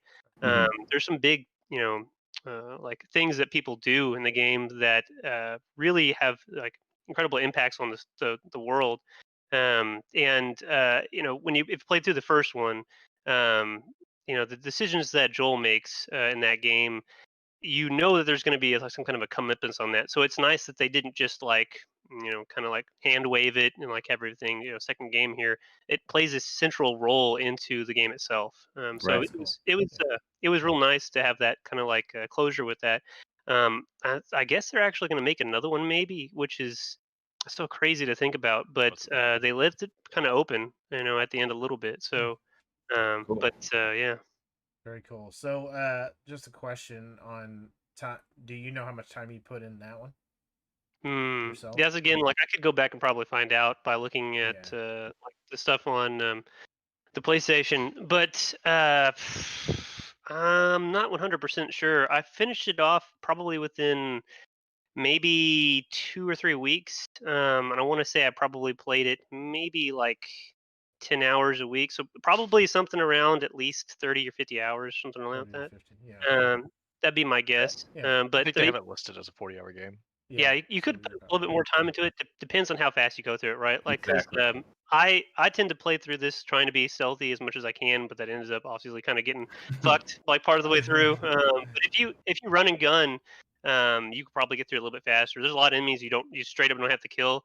That's another thing I wanted to mention that I really liked about the game and the developers is that they really reward you for exploring their environments, which are really lush and like beautiful. Yeah. So like when you go through and you're kind of like organically just like searching through things and you find like a hole like in the concrete that's leads you into this building, and the characters have dialogue options in there, or like rather dash dialogue in general that they mention. And you find like a shotgun in that building. It's a huge deal, right? Like that changes your gameplay Because dramatically you because you just have actually a pistol find beforehand. things like Yeah, you like in useful random things. They're spots. like Yeah. That's like awesome. Yeah. Yeah. you go through the game like in the very first beginning, like switching weapons is a little bit cumbersome, and then you find like a holster just randomly, like sort of exploring. It suddenly lets you equip like two handguns like at once, so you don't have to sit there and like take your backpack out to put the other gun in. It's like which you Cool. really don't Yeah. have the time to do, like if you're in combat, right? Like Right. it takes you way too long. You're getting like assaulted there, but it's nice. It gives you like a good feeling of like reward for having explored that and being able to like increase your character's options. Yeah. That's Yeah. cool. Yeah. You have to have that in these type of games. Right. Phil. So did you play this as well, Rapunzel? Mm-hmm. That's good. Yeah. Well, that's cool. Yeah, it's again one of those games I'd really like to play. It's just when am I gonna have the time? Right. Never. I think it also loses a lot of value if you don't play the first one as well. It It does. probably Probably. does. Yeah, that's why I was saying I definitely wanted to try to play the first one before I do Like, that. it's definitely a better experience if you've gone through that first storyline. Sure. I don't think you have to necessarily because they do like you'll get touch on things and they'll mention it like in the actual game itself. Like so they'll kind of lead you into there, but you not going in for that previous experience and having all that knowledge about the storyline in the past. Definitely, 100%. Yeah. So I mean, that's a big shout out to one of our other friends there that worked at GameStop that recommended it to me. Let's go. Who's No, actually, that was Nakona, because that was back when I first got the PS4. Which, to be yeah? honest, I got that for Horizon Zero Dawn, but That's it wasn't Escar, out by the yet. way. So Yeah. Oh, okay. Yeah, that's right. I forgot his user. it's okay. Yeah, But I only mention by that because sometimes we have those guys on. So if they ever no, that's fair. watch That's one, fair. they know. Yeah. Yeah. But yeah, no, it's a great game. I mean, and there's a reason why it won all those awards, But Oh yeah, 100%. Yeah. Okay, well let's kind of speed through some honorable mentions. I don't want to take forever, but I will kind of list off my ones, and we can, if we have any questions, obviously we can talk about them. But some honorable mentions for me. Animal Crossing came out this year. I thought it was a good game, very very good. That's one of those family friendly, super time consuming games if you want it to be type deals. I really loved Warzone this year. Really good shooter for me. I had a great time with it. Played a bunch of that. Fall Guys for me was awesome. Hades was a really good action game that I liked playing. Really awesome. Super Giant Games is really good overall. You play any of their games, they're amazing. So, and then Halo Master Chief Collection, I had a great time. If you guys follow me at all, myself and Definite played through the whole thing, which is awesome. I had a good time. I want to play Halo 5 now, but I don't have an Xbox, and they're not going to release on PC because they're a piece of shit. So I have to just skip 5, maybe go watch the video somewhere, and then play Infinite when it comes out. So Yeah. Hang out with like the Xbox Game Pass stuff or no? no, you can't even play it through their Game Pass. That's what I was hoping, So, I thought but that was like their whole big sell thing. I agree, but so their whole big sale thing is all their new games are going to do that, right? Technically, Halo 5's been out for a while, so And from what I read, they don't plan on releasing it. It's just weird. It's the only one now that won't be out there on the PC. Yeah, You know, that seems so. super. Anyways, we're not here to talk about that. It's fine. Don't worry about it. Fine, it's fine, it's fine. Brian, you want to list off your honorable mentions? Yeah, so I'll agree with you on the Warzone part of it. I really enjoyed Warzone this last year. Played probably about 100 hours of it total with friends and you included. Yeah. I also like Hades. Hades was badass. I love the storyline behind it. I am a big fucking Greek mythology guy. Like I probably know just about everything about Greek mythology. So the fact that they made a game about that shit like just made me kind of rock hard. So and then I loved Borderlands 3. I know me and Ian were planning on playing it together. We just never really got around to it due to scheduling conflicts. Yeah, I think also like I bought it on the one. You bought it and way then you before I waited did. To buy it on Yes. Steam. Yeah. Yes, I did wait to Which buy it I on did that Steam. stupid shit. Yeah. Yeah, I can't stand Epic. Yeah. So I waited to buy it, but so eventually me and you will get to play it again. Because I want to play it with you just because I enjoy playing games with you, obviously. Yeah. And then Hunt Showdown. I like Hunt Showdown. Actually, okay, I like watching Hunt Showdown. I have yet to play it. I own it, but I have yet to actually launch it and play it with people because everybody I know that plays it didn't like it. So I was like, all right, well, so fuck you I guys. actually do like Hunt Showdown. I the thing about it to me is it changed the BR genre a little bit, which I like. Like it put a twist on it. You have to hunt those monsters, and obviously those are points on the map where people are going to congregate and start fights and stuff. So I do like it. I just don't. When it comes to BRs for me, the only reason why I just don't play it as much is I literally have the time to play maybe one, and so when Warzone was out, it's literally the only one I was playing at that point. So. Yeah, 100%. But it was a good like game. I remember playing Tarkov with you a few times, and it was literally like you spend 30 minutes kidding yourself out to die within 5 Right? minutes. Yeah. And then you have to wait for your other friend to die or to win, Or and then you watch, kid yourself out again, and then you run out of money. Yeah, so I totally get that. Hunt Showdown's the same way. So No worries. I just haven't played it because I haven't found anybody that enjoyed it enough on their own to play it with me. Sure. So, but I bought it. Dude, let's fucking do it, dude. But I bought it to support the developers because it was a fucking unique game, unique idea, and I really like watching it be played. So, Risk of Rain 2, fucking loved that game. I hated Risk of Rain 1 because I'm fucking trash at it. But Risk of Rain 2, first person shooter, sign me fucking up, bro. If it's first person, I can fucking kill some bitches. It's third person, isn't it? Whatever. It's still for aim, okay, Charlie. If I have to aim and it be worth a damn, I can win. Okay, that's how I think of things. Risk of Rain 1 was a platformer, basically. Right. Yeah. This one I know a lot. They added a ton of content the first year. I can't wait for the second content to come out. I'm really excited for it, and they finished the game this year as far as like an in-game goal. There's a boss to it now, so that's really cool. Yeah. And then my honorable, my actual honorable mention, like the what would have won game of the year, if not for what won game of the year, was Ghost of Tsushima, which was a fucking phenomenal game. Like what? Oh my god, it's so good, so good. I was like, Another game that really deserved all the awards it won. It did deserve all the awards it won. Yes, 100%. It is the literal honorable mention. But yeah, that's my list. So there you go. Badass.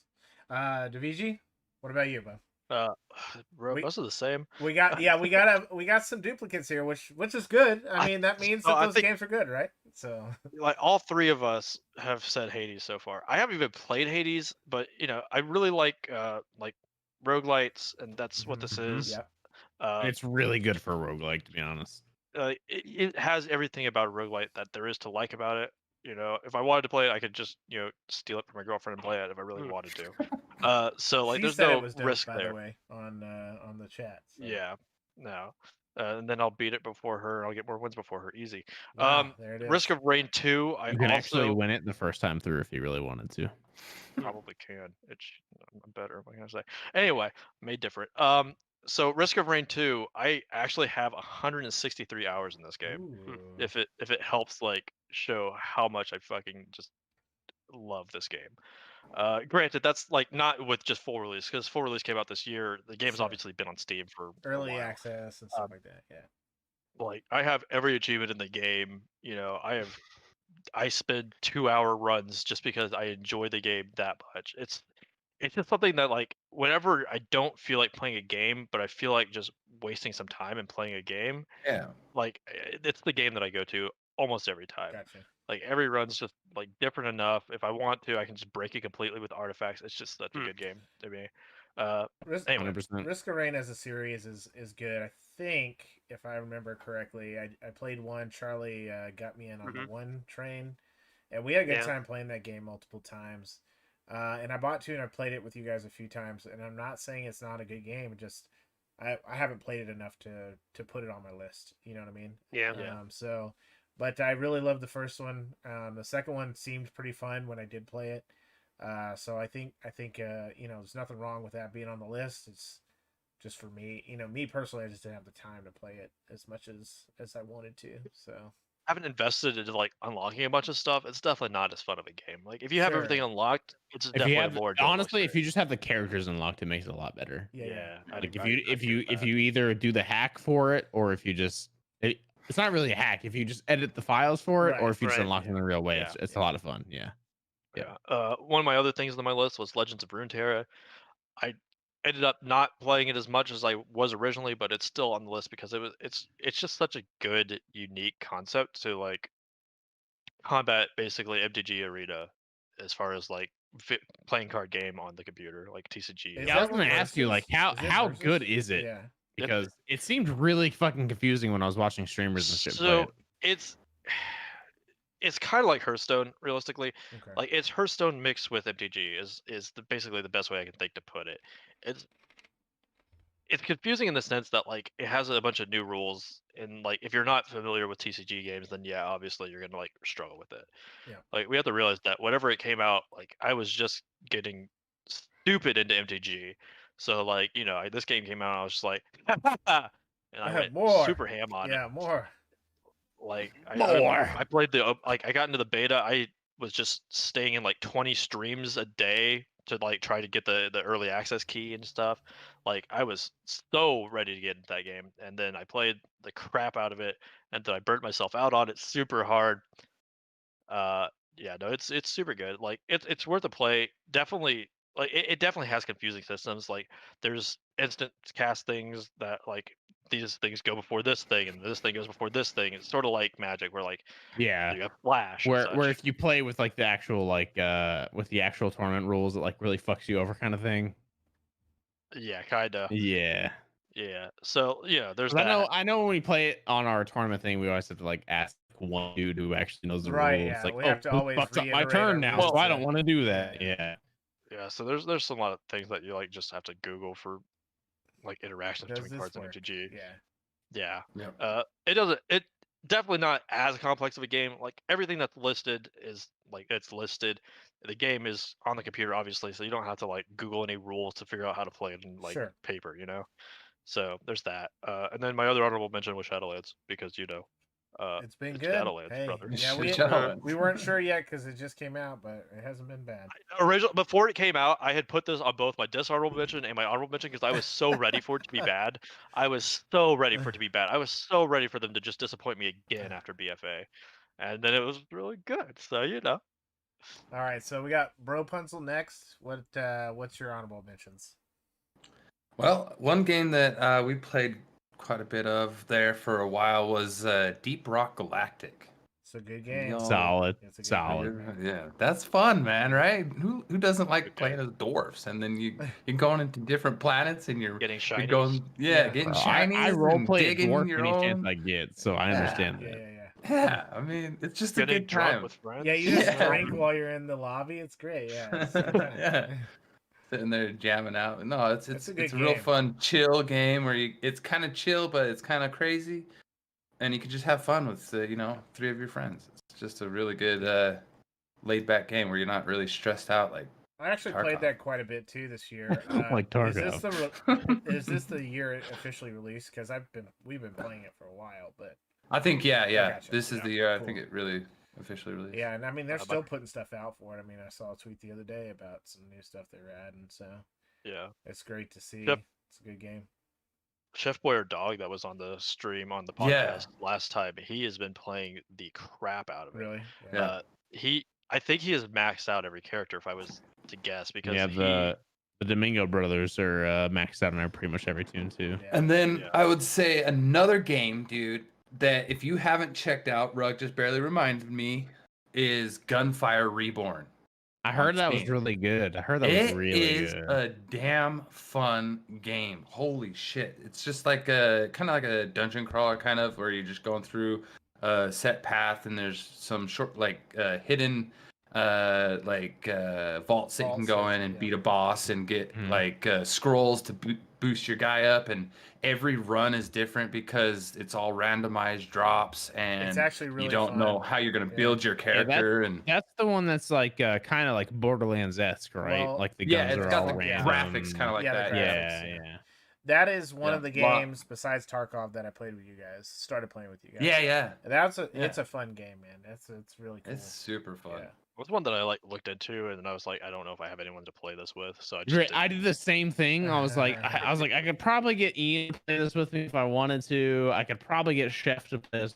I was like, I don't know who our fourth would be. Which like Pyro was the first choice always, but it's like 3 kids in a job, and you know he has to circle jerk every night. So like, who knows when he's it's super cheap. Yeah, I can just force Kelly to play with us every. Well, and also, now I know you have a gamer girlfriend. Well, also you can get in. Make sure you get into Bro Punzel's chat because they play that stuff all the time. For sure, yeah.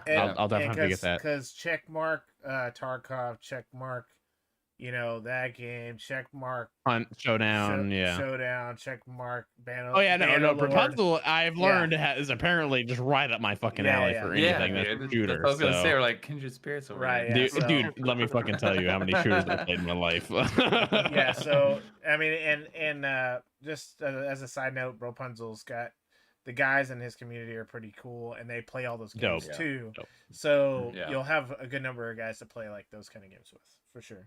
Absolutely. So, all right, cool. Well, that's good. And then I think we got Indefinite's honorable mentions still. Yeah. Okay. What do you got, man? Yeah. So like Squadron's released earlier, this year, back a few months ago, and it's not like a huge game, right? Obviously, and it's not going to be contender for game of the year. But for what it's worth, it's pretty fun. The Squadron based, just like. I think it's 4v4, generally speaking, in like versus for like a Star Wars game. If you don't really know what it is, where you're playing different, fighter craft from the Star Wars universe. Really enjoyable. Like it is kind of tight gameplay. I don't know. I know Pyro didn't quite enjoy it as much as we did, but me and like the GameStop crew, we played it for about a week, and it's like I said, it's not a huge game. Like there's not a whole lot of content there necessarily, but for what it's worth, which arguably it did release at a lower price point. I think it was like $30. Can't remember. It wasn't expensive for sure. Yes, it right. wasn't like a $60 tag. So. Right, it's definitely worth kicking around on, and I meant to finish the single player campaign because there actually is one, as opposed to like that Battlefront when it came out. But oddly enough, like that was another reason why it definitely shouldn't be top of the game of the year. Maybe is because they had some issues, especially after release with the controller stuff. I remember even just me and you, Pyro, had issues getting our HOTAS setups like actually functioning in the game. Yeah. Because it had a problem detecting them. And when I went back to start playing the storyline, I was using a PS4 controller on the PC, and it just straight up would like lose connection. It wouldn't detect it because of an update they had just recently done. So I haven't come back to it since then. Yeah. But I mean, it is a fun game. Like I said, for what it's worth. So I definitely would kind of mention it for sure. And then other games, we already talked about like Halo Master Chief Collection, really fun experience, kind of like going back in nostalgia, and they've updated things, so it kind of looks like you remember it looking, even though it's not. And it's nice to be able to push tab and like go back and forth and like, oh, this is a little bit hard on the eyes now. But, you can look at the old version and then. Or being able to press tab and then you can actually see things suddenly. Yeah, because all the obscuring terrain's gone now, right? But it's fun. And then we talked about like Risk of Rain 2. I really enjoyed that first one. I haven't enjoyed the second one quite as much as I enjoyed the first one, but that's partly because I probably haven't played it as much, and I'm a little bit shittier at it. And it's a little bit rougher when you die more consistently in that game earlier on. But you lose out on a lot, XP. Right, you gotta. It's Yep. definitely like one of those games where like if you don't play it enough to get good at it, I could definitely see where Mhm. you just like hate it, right? Yeah. Like Yeah. Well, you got to figure out like builds and there's a stuff learning that curve. work. Yeah. It's Right. just like Battlefront, like in Battlefront 2. Like if you don't have that shit, like the good stuff, like you're just gonna not be as good as everybody else. Right. There's just a 100%. learning curve to it. It's just 100%. like Yeah, Right. there was a huge learning curve for sure. I can understand that too, because to be honest, that's kind of the way the first one was. I know the Yeah. games are really kind of drastically different in their gameplay a little bit, but it there's was the still same like the deal. same generic idea. Yeah. Right, Yeah, yeah. like you'd play through the first few levels and just get like hammered, and it's a little bit hard to play through like that and lose that time you've been playing. But once you actually figured out like a way to survive, it opens up the game a little bit more. Yeah. But Yeah. that's I definitely enjoyed it. It's still included on there for some mentions for sure. Warzone we already covered as well. Yeah. I had a lot of fun with playing with you guys, even though it's not really like I'm not really a competitive shooter. And then Wastelands 3, which was fun. I enjoyed playing that. It really feels more like single player. I didn't try the multiplayer aspect of it. I might still come back and do that sometime with Yeah, because I'd the definitely like campaign. to play it. So, but Yeah. I don't know. It seems like Like it'd you be said, fun. maybe not. But we'll see. I mean, It's if it's turn playing based, through I it. mean, Yeah, it shouldn't be too bad based off how we played Divinity and all that stuff. But yeah, maybe it's hard to say, right? Because those are two different developers. oh, I mean, like it's going 100%. to play Yeah. maybe Yeah. somewhat similar, but just having played through the campaign once, it didn't feel like I don't know. I'm curious how how it's implemented for the multiplayer Sure. because I know they talked it up a little bit about how you could complete different things at different times. Yeah. But it felt like a very tailored single player experience when I played it. I'll tell you. So Gotcha. that's where it worries me a little bit on going back to it like that. But I'm still like I'd be interested to come try it. and revisit it. Yeah. But it was fun, and I enjoyed playing it. I played to the first, not the first one, the second one. So it's a good game. Like I definitely don't regret putting the time into that for sure. Awesome. But those are my my honorable mentions. Very cool. Well, Can I make a comment Go ahead. about what Charlie said in regards to I would like to say honorable mentions for Baldur's Gate 3, but even though it technically doesn't like fully release till next Yeah. year, but like Yeah. it looked really good this year. Like the act that they had out, or the act 1 or act 2, I think they had. hmm It looked really good. So I'm really hoping that I haven't bought it yet because I want to wait till the It's- game's out to play with you guys. it's on- I Yeah. want to play as a whole group. Yeah, it's but on my list of what we're going to Yeah. talk about later. Most anticipated oh, my bad. of Then, my bad. 2021. My bad. It did technically. Jump the gun. No, you're fine. So it did technically, it's come out early access this year, and Yeah. it does Yeah. look amazing. You're right. It does. But I'm not touching Yeah. it until I can actually complete it, because Yeah, Sure. I'm trying to save myself for Yeah. that too. Sure. yeah, I want to be a Baldur's Gate Keep it 3 going. virgin. Baldur's Gate. I definitely have more comments on it when we get Yeah, there. yeah. Baldur's Gate. Yeah, I'll save my little piece for that later too. That's a Yeah. good idea. All right, well, There you go. let's move to that was our honorable mentions. Let's go to the bad side of 2020, which 2020 in general has been shit all year. But let's talk about the Ooh. gaming part, right? The bad parts of gaming for 2020. We're going to talk about our most disappointing game of 2020. Jesus. I'll start off with one that's First, probably. did someone delete my comment, by the way? Because didn't you I put have one? something here? You probably. I feel like I didn't. had one You here. probably didn't. You fucking lazy son of a bitch. Oh, never mind. No. I see where it. I see where it went. All right. We're good. So We're good. Yeah. for me, I Me too, kind of had yeah. an option between two of them, but I think Warcraft 3 Reforged was probably the By biggest far. one. Dude, that thing fucking face bombed. Like Mhm. it was Yeah. rough. Yeah. The problem, yeah, I mean, they just did. I mean, you've probably seen news about it, but they just didn't deliver on anything they said they were going to deliver on. Then and they went as far fuck as you. to basically remove the game. If you own the original version, fuck you too, because you can only play the new version. So if you What? wanted to go back and play the cool Mhm. version that you liked, then nah, suck it. Yeah, it was So fucked. It was they fucked. didn't really redo the campaign. Like they didn't. All they did was like redo the models basically. They didn't redo was- the cutscenes. They did, but they just did them in game. Like they didn't do the Blizzard like badass like cutscene just movies. Felt like they reskinned the game. That was Yeah. That was all they. And like I said, they took out the original Warcraft 3, so you're effed. All the custom created content under the terms of service said they own it now. Because some people Dota. may or may not know, but the original Warcraft 3 modding community are the people who basically made Dota. Okay, and that's where Dota came from in Dota 2. So Blizzard didn't want to let that get away from them again. You know, they want to make sure they own everything you do in Warcraft 3. So there was a lot of negatives to that game release. It was so fucked. So bad that it tainted the original game because you can't even play it. Now, that's not to say you can't install it and not get online and probably still play it, but like if you touch the internet and like try to get online with it, you're dicked. So Yeah. it's just really disheartening to see. And I haven't come back to it, to be honest with you. I haven't really checked on it. I don't know if they've made good on any of those promises, but that's part of the problem. You know, it came out, it made a lot of people pissed off and didn't and you know, was a piece of trash. And then at that point, sometimes it's too late. You know, people aren't going to go back and look and see and Exactly. and Like see. I just checked on it whenever we were like first discussing this. Like I went to check on just to see if there was like anyone even on in the custom content. Right. It's a ghost tab. There is nothing there. Yeah. So Like even so, no one really made anything new. Let's be real honest. No one made anything new for the new game. They were all like, "Fuck it. If anything, we're just gonna import the shit that we made for the old game, and that's it." Like Blizzard can eat a dick. So those are the only things that anyone even put on the new game. No one has made any new content because they don't want Blizzard to just own it. That like they just don't want Blizzard to get away with that. That's stupid. So it was Yep. sort of like a boycott for that. And like if you look at any of these open lobbies that are these games that were imported from the old game, they're empty. Almost all of them are empty. yeah.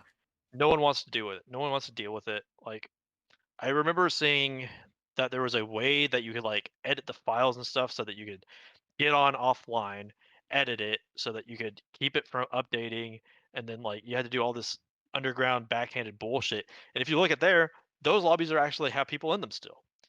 People just trying to avoid Yeah. like The new playing stuff. this new version. Yeah. Right. Jiggly, what the Yeah, fuck did you do to your camera? Dude, I do not know what happened, but my camera hates me It now. looks So like you have to use one of your other 7 cameras because that one looks dicked. yeah, apparently. Hold on, let me No try to worries. fix No, this you're forward. fine. Keep So you're talking still though. there. Keep talking. Yeah, so that was mine. We'll go ahead and Ian kind of went in on this because I think that's also his. So that's kind of mine a too. combined thing. Brian, did you have a? I don't know what happened. I'm so confused. You're fine. Did you have a most disappointing game of 2020? I would say it's not the game itself that's disappointing. It's just it's the way the world took the game, if that makes sense, and that would be Cyberpunk 2077. I mean, it's just really disappointing the way the world like received the game. Because like we knew the game was gonna have bugs.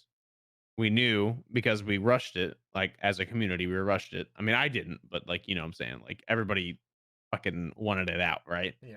And that caused the game to just be released prematurely. Yeah. It's just how it works. And then but now it's turned against the developers and the company themselves to where now they have to issue refunds and they have to lose money and they have to do all this other stuff, and it's entirely like our fault as a gaming what's it called consumer it's the consumer's fault at this point. So Well, the one thing I'll say about that, and just in general, only because because if you look at for Cyberpunk in general, they were now listen. I get that there's a lot of stuff that's happened this year, but originally that game was supposed to come out like spring of last year. Okay. And it got delayed. That's fine. I mean, and we've talked about this in Discord and a bunch of other stuff. You know, I would rather just see it keep getting delayed until it actually is ready to come out. I don't have a problem with that. Great. And like what you're saying though is the community got in such a rage and they were like, "Hey, you better not delay it again. This is bullshit." That they did just release it and it still wasn't ready. So yeah. And what this happens with tons of games. This is nothing new. It's nothing we're not used to at this point. It's how games are nowadays. They either come out and then they suck ass. They say they're done and they need a lot of help, and they suck ass. Okay. Just ignore that. I'm trying to fix it. If you have it off, it dicks all my cams though. Just FYI. No, it looks good on mine. Does it? No. Now everybody's in the wrong spot. Oh, that's why. It pushed. And anyways, sorry, you're good. It's fine. And then so all I'm saying is we know that games come out buggy. We have that option, or the other option we have are early release games that stay in early release for 5 to 8 years, and then they finally release. So I feel like in the gaming culture these days, you have to almost, and I don't like to say this because you don't want to promote that, but you have to almost expect the game is going to be trash before it releases. Now, there are exceptions to that rule. Let's talk about one that just came up. I believe, like Last of Us. I didn't play it, but I didn't see anybody complaining that it was broken. You know what I mean? No. So like there are exceptions to the rule, but now that is the rule. It's like opposite. Like back in the 90s and stuff like that, you'd get the games and they would be fully rendered, like ready. You wouldn't have 50 gigabyte day one patches. Yeah. I mean, the culture has changed. You know. Well, here's another thing that really needs to be said about Cyberpunk is the fact that it is, as far as I can remember, the most overhyped game to have ever been hyped, like that I've ever heard of. Yeah. There is no way it could ever live up to the amount of hype that it had behind it. Well, and that's no matter what they did. To its pedigree. You know, Project Red with Witcher 3 and all that. And Rug brought up a good point that Witcher 3 launch was very buggy, and now it's considered one of the best games that has ever been made. Right. And it's people forget that, you know, after a while, and that's just how it's going to be. Everybody's going to cry foul right now on Cyberpunk 2077, but then you talk about it 3 years from now, everybody's like, "Oh man, that game was amazing." Flip it. Fucking love that game. Let's not forget that Roach like continually has this thing about like just getting on top of roofs, and it's made it to a meme nowadays. You know? That bugginess, it was there. You know, maybe not to quite the extent of Cyberpunk, but for what Daviji's saying, 100%. And I definitely knowingly bought into that hype too. I mean, like I bought a 12-pack of the Samurai Soda that Rockstar had just because it was like, I'm totally jonesed on getting onto that. And just to be honest, I enjoyed it enough to where like I just enjoyed being hyped in general. Yeah. I knew the experience was probably not going to be there for what we wanted. It's almost never. I think it really goes back to kind of what Jigglypuff was saying, where I put a lot of these type of things, these type of issues with launches back to the consumer and how bad people like criticize and blatantly just the whole social media and the whole agenda of where we live in this society now is so like everybody's entitled to their opinion and they're going to make people feel like shit. Now, what are you doing? Shut up, dude. I'm making a game. You're going to get it when I give it to you and when it's done. But now is not what that's like, and that's the consumer and entitlement that people have. Correct. I think if you're ever thinking that a death threat is the right call here for this situation, for a game, you're just wrong. For a game? Yeah. Come on, go play another fucking game for a couple months. Like, I think another thing that like we need to point out is like the developers didn't want to release it in this state, right? Like this isn't the developers' fault. It's 100% publishers that are pushing this agenda that are saying we're going to release this whether or not it's done. We want this money. Like, and that's a lot of it that I think like it sort of gets looked over. We think, the developers, why did they release this buggy mess? They don't want to release a buggy mess. Like to them, like this is as much an art as like it is. They care about those stockholders, man. Yeah, it's their art, dude. Stockholders, when they say we're gonna lose $1 billion if you don't release it today, they're like, you're like, all right, fuck it, we gotta release it. Like, and then they do the thing they did, which is initiate refunds, initiate apologies. But that was like, what do you expect? Something we'll bring up, which we're getting into some news here, but I'm okay with that. That just means we won't talk about it during news. But the thing to look at here too is and this is something that I find kind of interesting that's happening now. Shadowlands, best-selling PC game ever.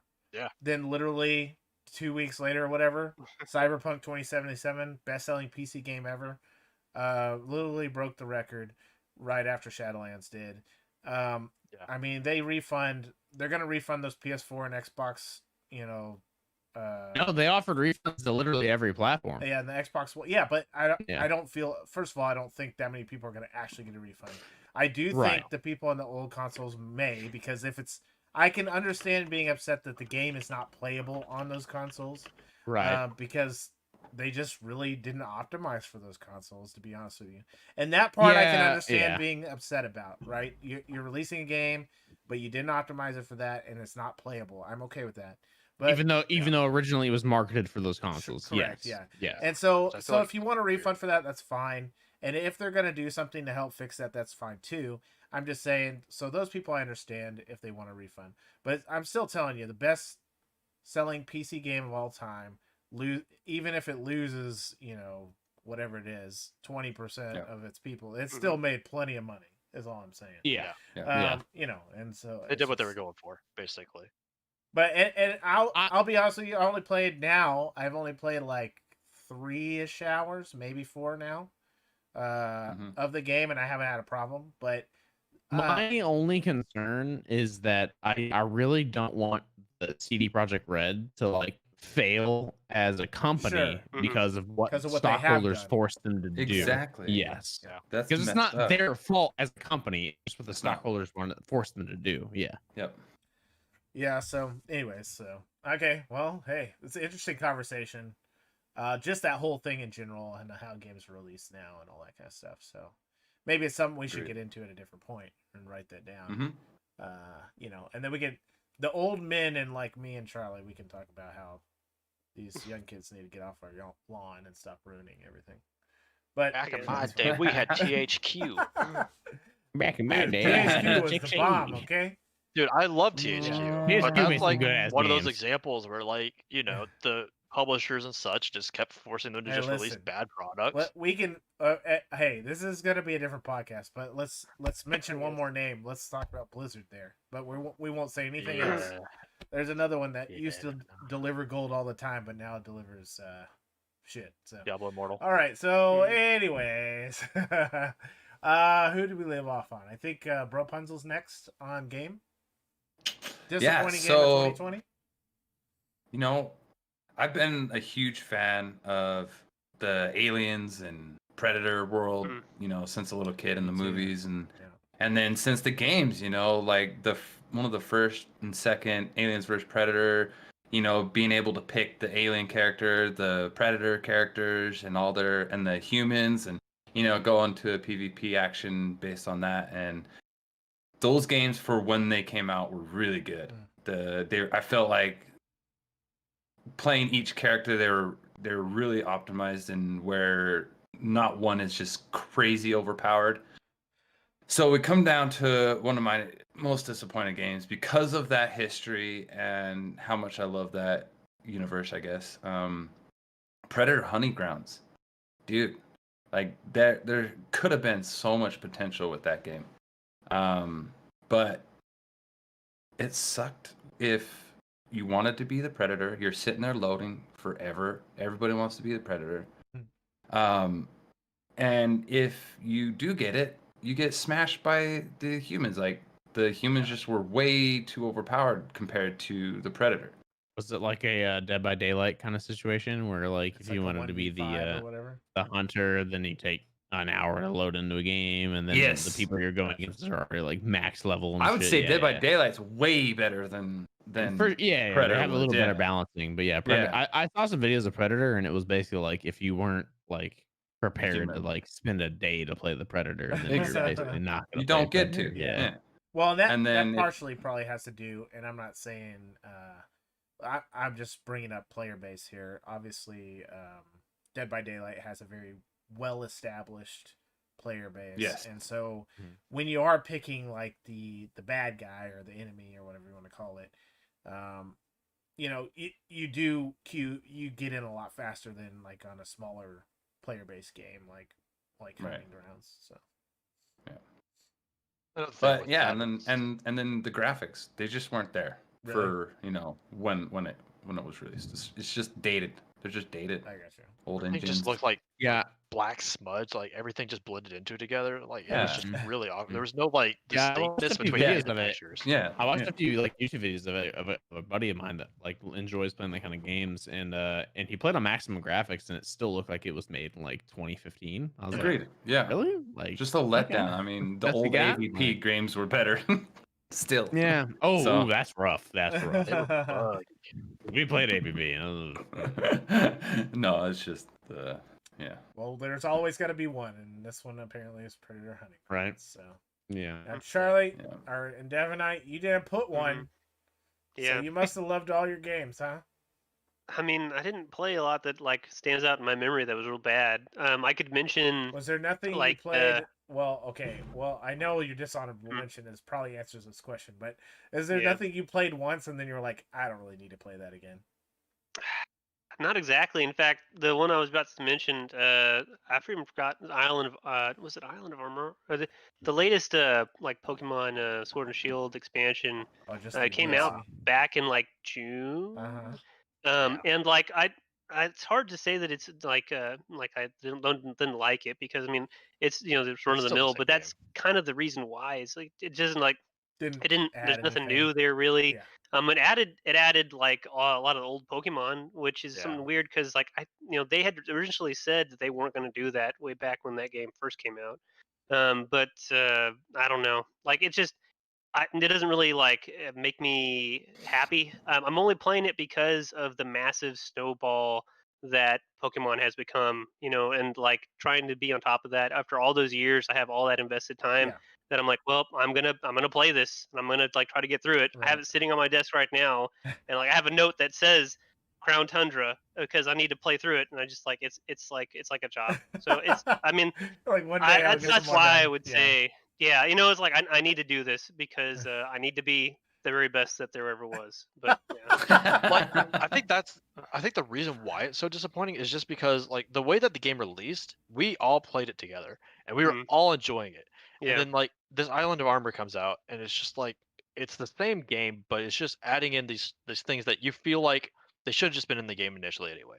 yeah. If you're gonna release them at all, they just should have been in the game. I got you. Yeah. Right. It's the things that make the game easier, to be honest, and like Yeah. quality of life improvements, which are nice to have, but like it's so long after the initial game came out. Like it really the selling point here is that they're gonna put in like a 2 or 3 new Pokemon. So if you want to have every single one, you're gonna need to pick the game up and you're gonna need to play through it. But I mean, it's nice. There are good things in there too. Like if I was just coming to the series, it would be a great time because of the fact that it let you go back and get all these legendaries that you really didn't have access to unless you had these generations of games old in the past. and brought them Right. all the way But up. yeah, I got yeah, you. exactly. Yeah. Okay. Well, we'll do a quick run through of our dishonorable mentions, which are just ones that we also didn't like, but didn't take the crown this year. For me, on my list, I really only had one other one I was a little disappointed in, which recently just came out with DLC, but I have not checked it out.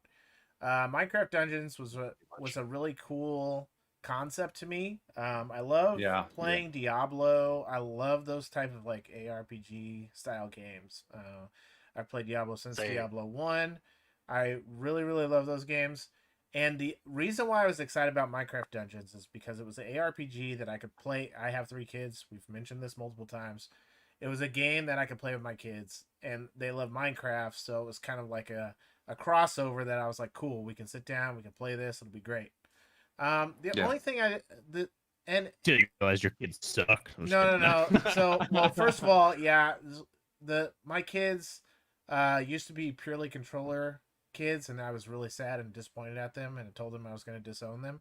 So, but this year they've converted to keyboard mouse, so now I'm a lot better. I'm a lot better now. I'm proud of my kids. I'm a parent. Yeah, You're just better as a parent now. You're like, all right, I'm like, yeah, good job, guys. I'm a better parent. Yeah, I got them. Yeah. Anyways, no, but what I was gonna say is Minecraft. What he's not telling you is they're on trackball mouses. It's okay. So. No. Oh God. It was an okay game. It just was kind of disappointing to me because it was very short, in my opinion. I know, like that was the biggest issue with it was just how short. Not enough content. Yeah. Like the replayability, like it's supposed to be randomized, but and certain parts of it are, but certain levels are just strictly the same every time, and so yeah.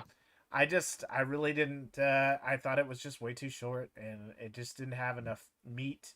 There's for me no in game to it whatsoever. Yeah. As well. You know it's bad when the 10-year-old figures out like what to do every time. Right. Like yeah. I would go over to Parrot's house and I'd watch the 10-year-old and be like, and he would just tell the 7-year-old exactly what to do every time. Just like, oh yeah, there's just over here somewhere. And I'm like, how do you know that? You should know that as a 10-year-old kid. That's just how simple the game was. Yeah. Yeah, exactly. There's like, no I was depth. like, oh, shit. Yeah, so it was just very short, and that's how it was.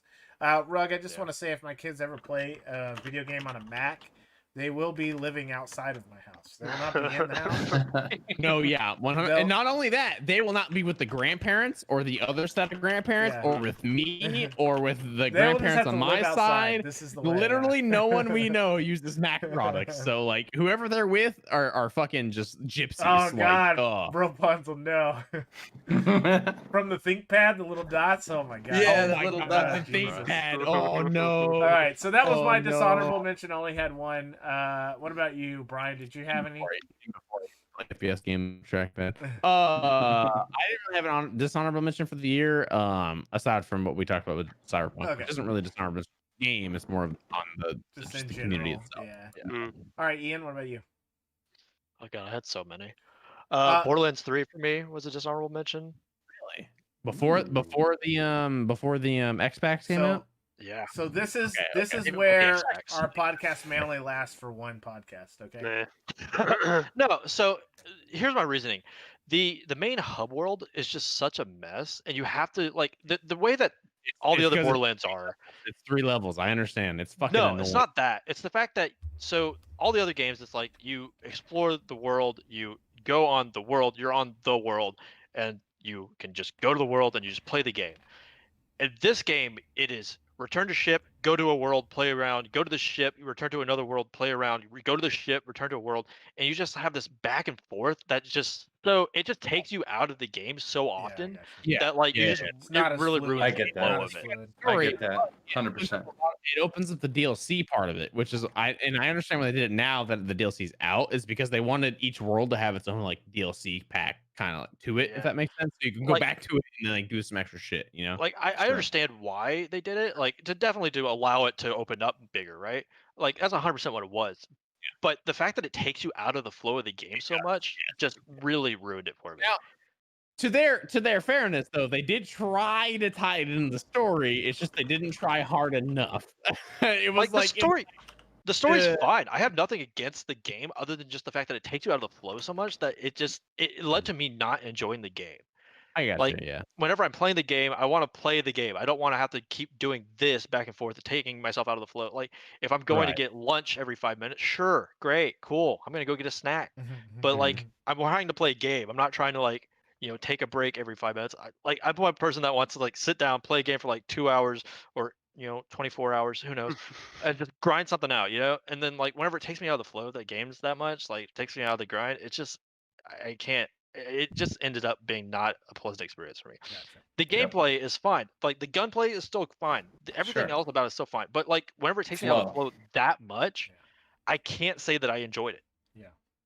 They have like a lot of forced downtime or something. That's what Yeah. he's saying. Go back to the ship Mhm. and stuff. Yeah. so- Yeah, back and And it's forth. a back loading and screen forth. every time. Yeah. Yeah. It's not like it's just instant load. It's a loading screen every time too. Yeah. It's like it's just I'll mention Like- that Borderlands 3 is not on my dishonorable mention because I didn't play it.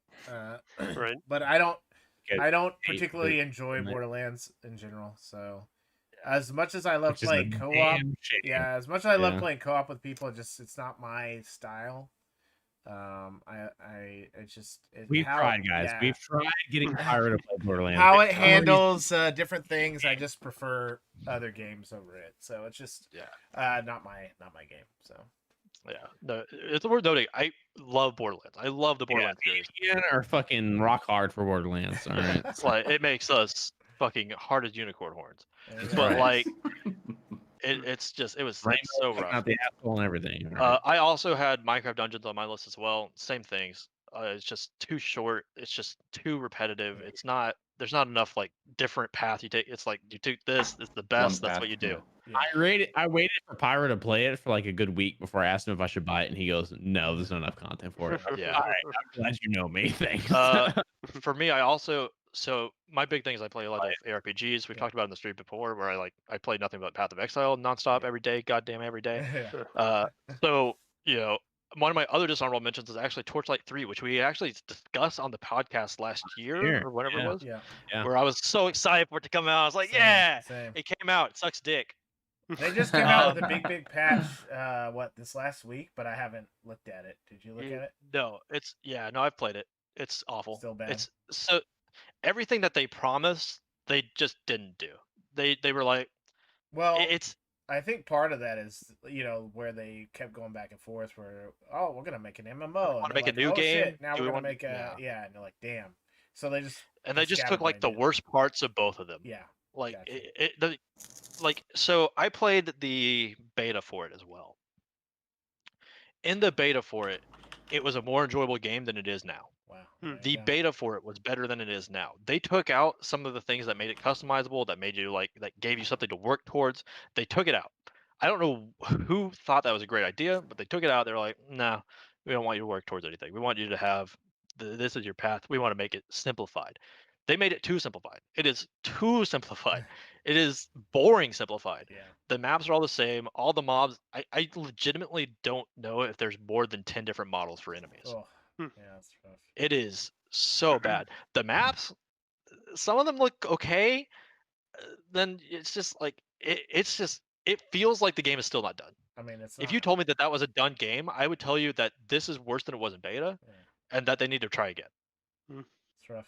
Like, and to double down It's on it, unfortunate a lot because of the what first two were really good. I liked both of those games. another thing about like the first two is like they also had mod compatibility. Oh, 100%. This game doesn't have it yet. If it had it, maybe that could save it. But as of right now, that's not even planned. Right. I remember Torchlight 2, we had a lot of fun with the mods and stuff. Yeah, think of those custom classes. There's like WoW paladins and shit, and you're just like, wee, I'm a WoW paladin. It was dope. Like there's so much more that you could like add to it. Yeah. In this game, it's a bare bones game that they don't even have like the plans to add a mod store into it. Yeah. It's the worst. Let's just go down the list. I'm gonna go to my other ARPG that I have on the list, Wolfen. Okay, this is a good one for all of us that played it. So. Yeah. Oh my god, that game is garbage. Holy fuck. I only watched it. I haven't even kept up with it because we didn't like it. I was like, wow, we wasted that money because I've played kept it like up with twice. It too. I think I played it twice, and that was about it. I don't think did you even get to the end game on it? No, we didn't finish. Yeah, so like the game all the way up until the end game, it feels pretty okay. It doesn't feel awful. Yeah. And then you get to the end game, and then you can't play it. You can't Right. do the end game. It's so unbalanced. There's only like one way that you can play in the end game. There is no other skills that work in the end game. There's no other builds that work in the end game. You just die instantly if you play anything other than this one thing. They've released an X pack since then. They've released patches since then. And all they've done is nerf that one build that works. That's all they've done. Now nobody can complete in game. Now no one can do it. The end game that's in the game that could be fun, who knows? You can't even play it because like they just make it worse. There it is. It's so god awful. It's the worst ideas ever. The game, all of the ideas for the game sound great. Awesome. From really every person who like plays ARPGs, they were like, man, this game's gonna be great. And then you play it and it's like, oh man, it's so good. And then you get to the end and you're like, fuck, I want to kill myself. It's so bad. You get to the end and you just don't want to play the game anymore. Yeah. You don't, because you can't play the game. It's the worst still. Ideas. Yeah. And that's been out almost. I mean, it's not a year yet, but it's came out early last year. So.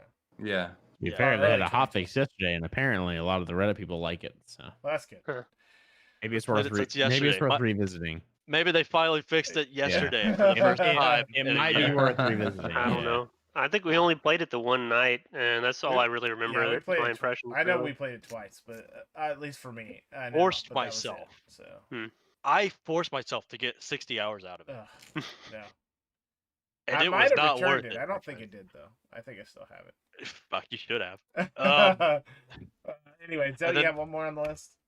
Yeah, I have one more. It's actually Destiny 2 Beyond Light. Is that the most recent one, or is that the one that was? Yeah. Okay. Yeah, that's the one that just came out. Why is that bad? I haven't played it yet. So. Or bought it, I don't think.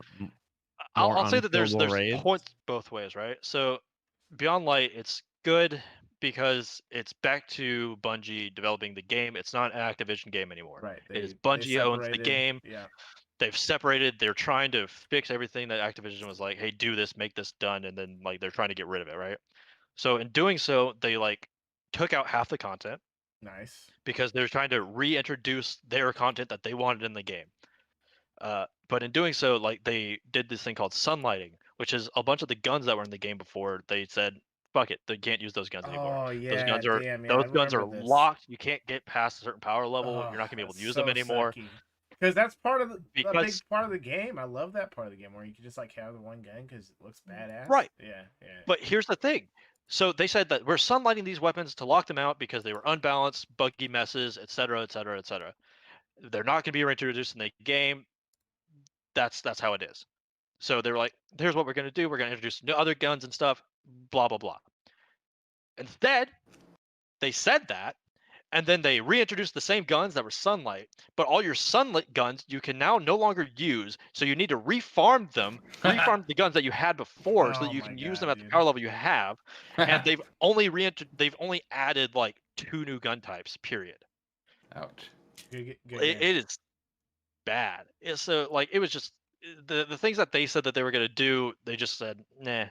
On top of that, like their community manager that everyone loved ended up leaving. Yeah. So like all of their Reddit presence is also just like dead.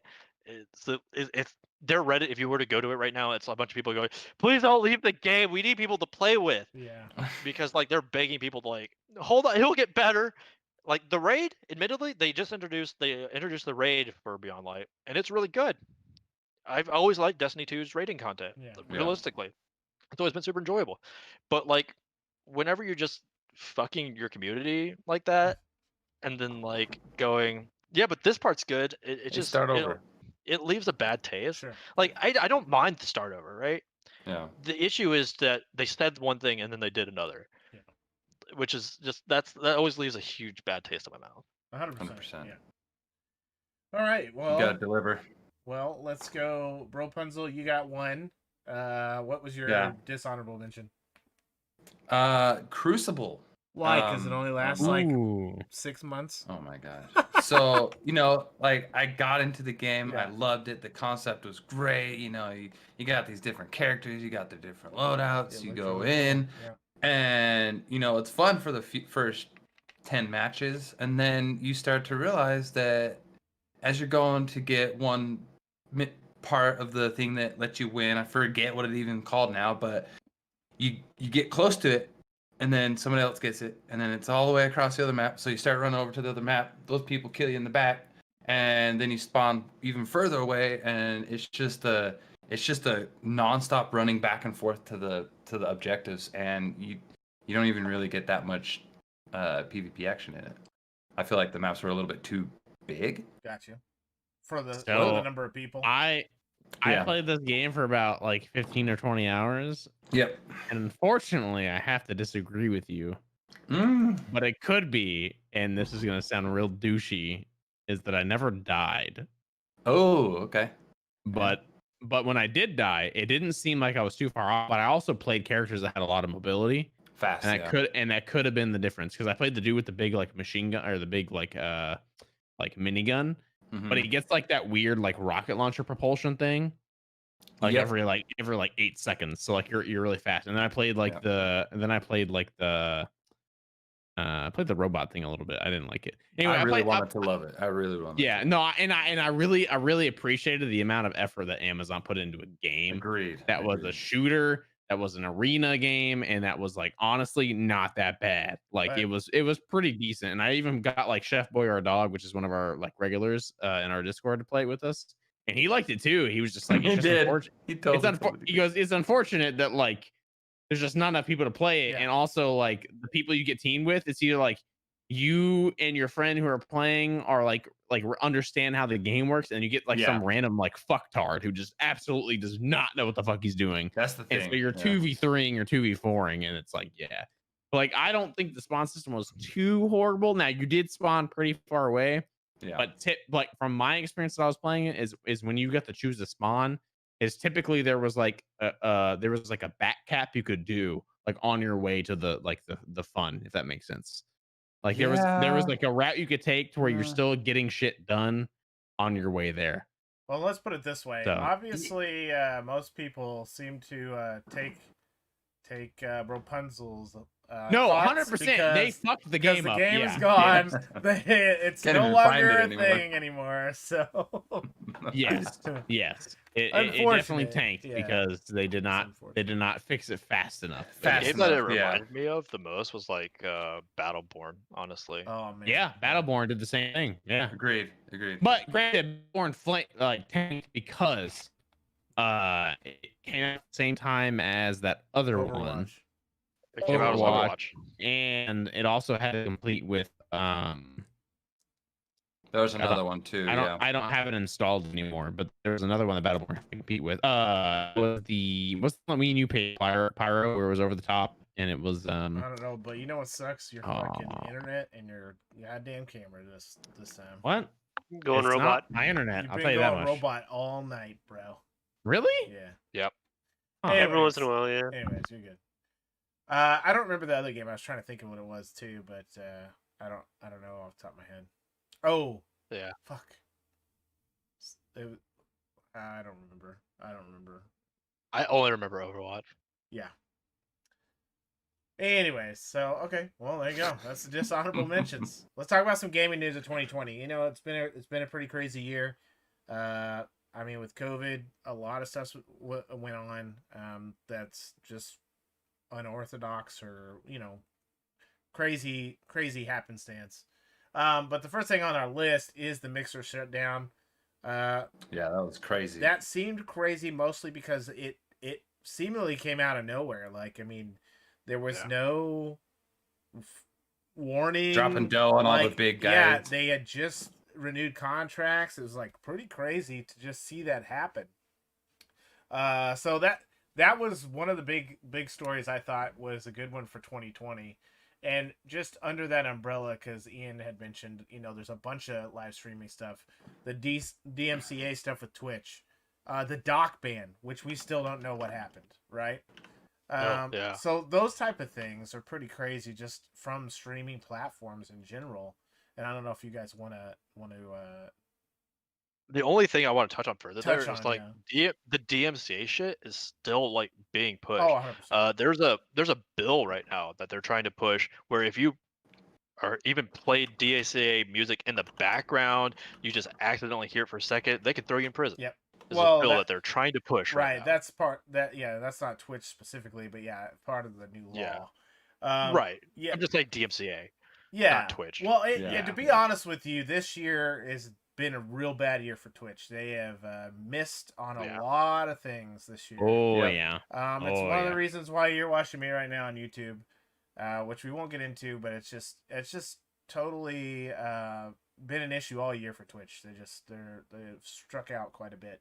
Hey, I mean, again, the same way my mindset is about games, it is about streaming platforms. You do what you want and stream where you want. I'm not here to make you choose which one you want to stream on. But I mean, you got to admit that Twitch has had quite a few misses this year. It's just one of those things that I don't know what's going on. I hope they get better. Just keep on having them. Yeah, As of like it's just last week, they banned certain words that you can't say anymore. But they have to wake up. They don't really talk about the words that really impact more than those words. You know what I mean? Like right. For a lot of other groups, and so whatever. It's just. I mean, we all have to do better, but the Twitch is having some problems, So that's how it goes. So the dock ban was very surprising as well. That was crazy. Also, another thing that just happened out of nowhere, and you didn't hear anything for months. And then obviously Doc just started streaming on YouTube and said, "Hey, I'm on YouTube now." And there you go. Still don't know anything. So I don't know. It's just been a crazy year for streaming. So that's. It's like also for the first time in a couple of years, the top streamer of the year was actually someone who was streaming on YouTube, not someone who was streaming on Twitch. Hey, and she grew so fast this year. Congrats to her. Fucking Balk. Yeah, she's a great streamer. I think I got in on the beginning of that before she got real big, but I think the only reason why I started watching her is because I have Courage on my list, and they're both on 100 Thieves, and so I was like, oh, I'm gonna check out some of the other people, and I was like, oh, these people are cool. So, congrats to her on that, and obviously well deserved. anybody, I mean, to be honest with you, anybody who create that kind of quality content every day of the week, it deserves something. Because I wish I could do that, but there's no way. You know, Yeah. it's like Jesus. So, but anyways, the other thing I have on this list is and I think as far as I know, this is still ongoing. Is Epic Games taking on the big mobile carriers, Apple and Google? You know, trying to bypass their stores so they don't have to take that cut from the other two companies. And then basically just getting banned on the platforms. Like it's amazing. That's crazy to me to just think that. I mean, that to me that takes a lot of balls. Okay, because you're literally suffocating yourself. I forget what the saying is, and if you know it, that's fine. But you know, you're like you're suffocating yourself, you know, to prove a point, and it's like, man, I don't know, dude. I'd almost. I think they're making enough money that they have the ability to do it without killing But themselves. the If that makes amount sense. of Revenue that they're missing. right. I think that it may hurt them just because In the end, their discoverability on the mobile. Yeah, they don't have as much player base because you can't. Supposedly, you can download the game through their website now, but you know how many like kids, like you think about what their player base is. How many kids know how to go to like some random website and do it? As to search the app store and just hit the install button. You know what I mean? it's a gamble. So, you know, yeah. like, and they have enough player base though, and enough people that have played it in the past. Like, it hasn't been that long that there's still going to be a lot of quote unquote kids out there that are playing Finding it, ways to and get they're it. going to have other people that are playing it and they'll be like, oh, well, I need to play this with my friends. So yeah. But like, it's a gamble, and like from my limited knowledge about that kind of stuff, what I think is, you know, like Apple's probably, you know, they're within their legal rights for sure to pull them from doing that, because I'm 100% like they're violating that contract. No, I didn't say Whether they or were not doing that anything wrong there. right, yeah. Yeah. Whether or not that, you know, that contract should have been in the first place, you know, can Apple like having douchey policies in general, or you know, even through extension like Google Store, because I think Google does the same thing for their app store. You know, it's a challenge, and I think that they just grew big enough to where they're like, you know what, you know, we're going to fight this. We're going to see what we can do, because it's they obviously ran the numbers. I'm sure they did with their lawyers and the teams to see whether or not they were going to be possibly making any kind of like headway on that before they did it. Sure. I think like another big part of it is that they saw how successful they were when they were like basically going head to head against Sony, right? Sure. They were saying, "Hey, we're not going to put our thing on your application. We're not allow you to use us on PlayStation until you open up crossplay." And sure enough, lo and behold, Sony goes, "All right, well, crossplay now. Please God, let us have Fortnite." Yeah. And like realistically, if you think about it, fucking Fortnite's the reason we have crossplay on goddamn PlayStation now. What It's the hell? best. You now have Fortnite. I mean, crossplay has been a barrier to entry for like friends just playing together for a long time. And you know, you got Fortnite, you have Rocket League. I mean, Call of Duty now. Like everything is now starting to be crossplay, which is great. And you're right. Like it took some big hitters to be like, hey, we're not going to do this unless you do crossplay. Because Sony was kind of the last holdout on that. They were, where they were like, nah, we ain't gonna have crossplay, you know. And so they had the most to lose because they were in the highest position in the last console. Yeah, you know? yeah. And so I mean, it was Xbox 360 before that. Yeah. So I mean, whatever. And you could be grateful for that, obviously. And I mean, not that I care if Fortnite is on the App Store or not.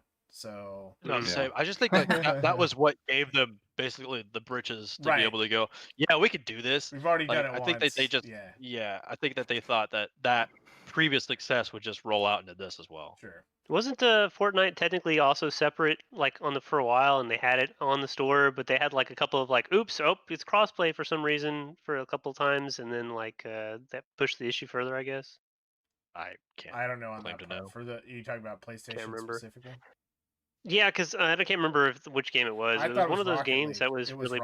Maybe it was. I remember there was a really popular game that just like had crossplay like on accident. Yeah, quote unquote. that's kind of what opened the can of worms for them, because originally Rocket League, once they released on the consoles, you could play crossplay on all of them, and then the PlayStation functionality went away, and it's literally just the Rocket League guys go, look, we didn't do it. It's just PlayStation turning off crossplay. And then that's kind of opened the gate where like exactly what Ian said. Fortnite's like, well, we're not going on there. We know you could do it. You know, we know the technology's in place. Do it, Yep. or we're not putting our shit on your console. So, and then they just kind of at that point, you know, let it go. So, so yeah, that's very interesting how that worked out. So, obviously this year with COVID everywhere, we almost literally every gaming convention and you know game meetup was all remote this year. So you know, TwitchCon didn't happen. You had all those type of things just you know had to go remote or just got canceled. You know, obviously everything, not even in the gaming world, just like everything in general was been canceled this year. But obviously, since we're talking on a gaming podcast, we're talking about you know conventions and stuff like that. So that also we talked about this a little bit, like with Cyberpunk and stuff like that. But it also had a lot of delays for this year. You know, it's just crazy. I firmly believe that next year, once if we can get you know vaccinated and everybody's good, it's gonna be a crazy year for some of that stuff. You know what I mean? Yeah, people are gonna go all out. I have a feeling that a lot of that stuff won't happen until probably the end of next year or after summer. But the things that do happen at that time, they're gonna get sold out, man. People are so ready to just get people out are right bored now. Yeah, and so hey, get ready. You're gonna have some of the biggest conventions I think over this year or next year and probably the year next after. few years. Yeah, just because everybody's like, hey, I haven't got to do this for a whole year. It's time, you know. So yeah, you know, it's one of those things. And some people, like especially in our communities where you know we're in the gaming and streaming world, we know we meet a lot of people, and some of those conventions are the only time we even get to meet up and actually you know have a in person kind of friendship. Face-to-face, you know, yeah. so yeah, and even small stuff like Kovic, the COVID crew we met up, you know. But we couldn't do it this year because of what happened, and I'm sure we won't do it in 2021 because it's still because he likes to do it in like February or March. Right. And it's just like it's not going to be a time you can do that. So even just small stuff where you just meet friends online and hook 100%. up with like 15 people, you can't. I mean, it's just not going to happen. So.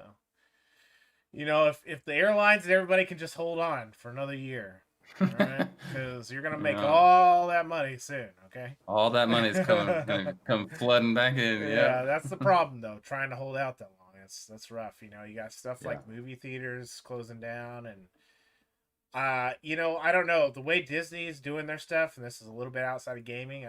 You know, they're releasing their movies in 2021 alongside theatrical release now. On streaming service and stuff like that. To me, I feel like it's gonna stick. I feel like that maybe something that sticks, and that you may not see. There's some novelty to watching a movie in a theater. I agree with that. Just like there's novelty going to watch it at a drive-in still. But I don't think they're gonna be as prevalent as they used to be, especially if. Why did we do that? Why did we go to theaters and drive? Because it was the only way to go watch a movie. Like exactly, that's the only way that they witness it. Yeah, and the only way to it just depends on how much they can get away with raising the price, because the prices are going to go up because they have to distribute this content. Yeah, and if they're not getting ticket sales, then they're going to need to make more money on the streaming. And so it just depends on how successful that is and how many people like back out of stuff because it costs too much and all that sort of thing. But I think like an interesting question comes up there as well, because like a lot of people value how important or how good a movie is based on box office sales. Yeah. Like that's one of the numerics that comes up for that stuff all the time. Sure. Yeah, but this year movies have been rated off of streaming sales now. Yeah. Right. That's what I'm saying. Like we're going to critical acclaim, Like, we're probably but gonna critics see, are like, always wrong anyways, as we've seen in the past like 5 years. They'll give fucking something like a 4.0, and then everybody in the world loves it except for the fucking critics because they're fucking assholes. So this is going off a little bit from gaming for sure, like you said. Sure. But there's a big issue here technically with artists in that, because a lot of those actors get paid their salaries based on box office revenue, and they're not going to get it here. So there's a lot of big issues with their contracts. Sure. Yeah. But yeah, for what Pyro was saying, technically speaking, what they're saying is that this is just for this year. But in reality, just like you said, it depends. Like we obviously know if the numbers are there and if it's like a test run almost, like if it works for them real well, of course they're gonna probably continue that kind of stuff. Right. Yeah. So I don't know. It's yet to be seen. So it's just something to look towards in 2021 and see how it goes. Right. Big thing that happened this year. Oh wait, you want to talk about Nintendo, Ian? So basically, with all the gaming events getting closed out, a bunch of like LAN sort of like tournament events, like Smash Brothers, were obviously also forced to go remote. However, Nintendo said, "Hey, fuck you guys."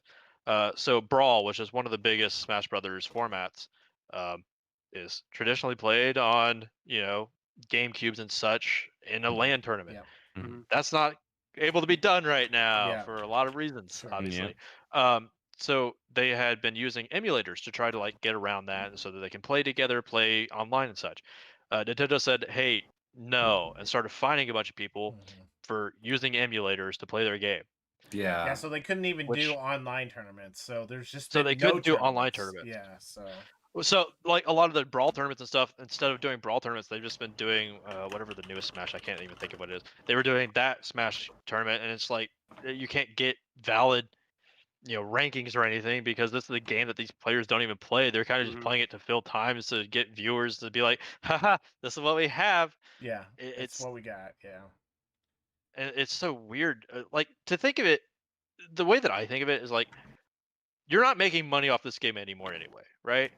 If anything, all you're doing is getting your popularity of this game higher by allowing these people to play it and to stream it to people to like sort of bring in this community, right? But by saying, "Hey, no," you're basically saying, "Hey, we don't care about that community." Right. Like we don't want you to promote this. Like realistically, all they're doing at this point is promote it. It's not like none of these people own the game. All of them own it. They're like tournament players, and Nintendo has been watching them play it. Yeah. So it's not like the validation for why they can't play it is because they're using non-licensed versions. They have the licensed versions, and they can import all that information, and most of them, if not all of them, have. Yeah. And Nintendo's just like, no, that's an emulator. That's not our product. Yeah. I don't think Nintendo worries about the revenue as much as like they have a thing about like trying to protect their experience, like the game experience and what it means to be playing a Nintendo game, which is rough because they've always been several steps behind on the online aspect and any kind of like connectivity there. Yeah.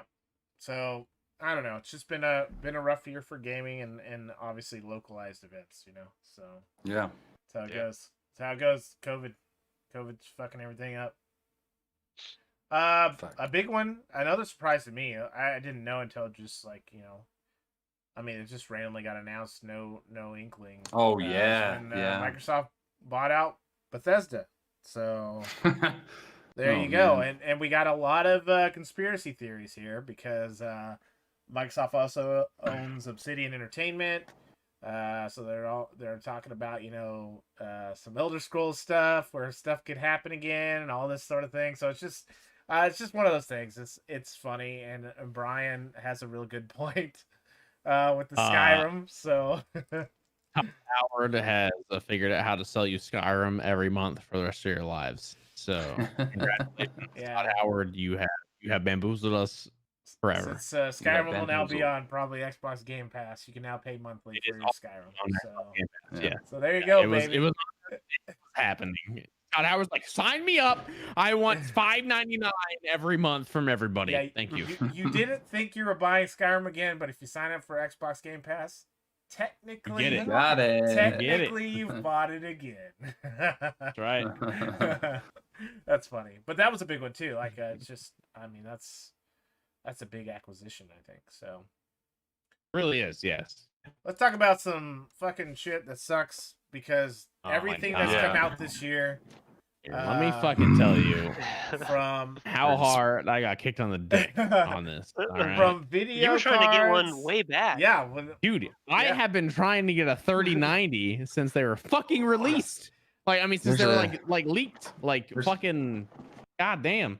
There's a special place in hell. Yeah, For so I scalpers, tell yeah. you. so I tell you. we had a what. big problem this year with scalpers resellers, video cards, PS5s, Xboxes, the new Xboxes, all of those immediately when And they if any go of on you are in sale. chat right now and you have a 3090, I will suck dick. All right, Okay, there it you is. just let me know. You just let me know. I think he means he's gonna do that and pay, so don't worry. Yes, it's a double win for you.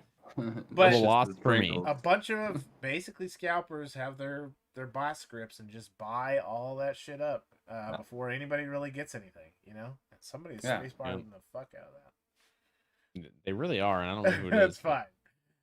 Anyways, so it's sad to see, you know, and It is. there's some legislation going in. I know in the EU. I don't know how any of this is ever going to get like implemented. You know, I don't know enough Right. about security. Well, because you can track the purchasers, so of the website. Well, then they're just gonna create different, VPNs and shit like that. Or they'll just have a Yeah, bot that but- creates but 40,000 new accounts and buys new shit on each right. one. But like Yeah. the shipping addresses are still trouble, and if you use a PO box, like they still know who owns the PO box. Yeah, so Sure. like I don't it's, know, It's so. gonna be traceable to some extent. Yeah. Sure. But in any case, you know, that's been a big downfall. Not to mention you're already with COVID around. There's short supply of fucking everything else anyway. Everything, so bro. you're already getting dicked because they only made so many video cards because everything else is short supply. You are, yeah. And then you yeah. have the scalpers buying them all up. So, you know, it's the worst. You've got to be a shitty ass human being to kind of take advantage of that kind of stuff. I mean, we could talk about being at COVID when people were selling like, you know, toilet paper and hand sanitizer. Yeah, for, like, even down to that level. I mean, that's on there, you know. So it's like fucking need. Y'all need Bro, Jesus. a Founders Edition 3090 is for sale for $2,500 right now. Now, what we did do Jesus. recently with Indefinite is he got a 3070 by just buying a whole new box because this is talking about, to be honest, back to the 2070 hype because like it's like a rare situation where I'm like a game I'm just so pumped about it that like I really want to play it like using like the best or nearest best whatever the experience is, you know. Graphics, so I mean I late to the game I was like, you know, I'm just gonna wait and see if closer to the end of the year like the stock situation gets better. Of course it didn't.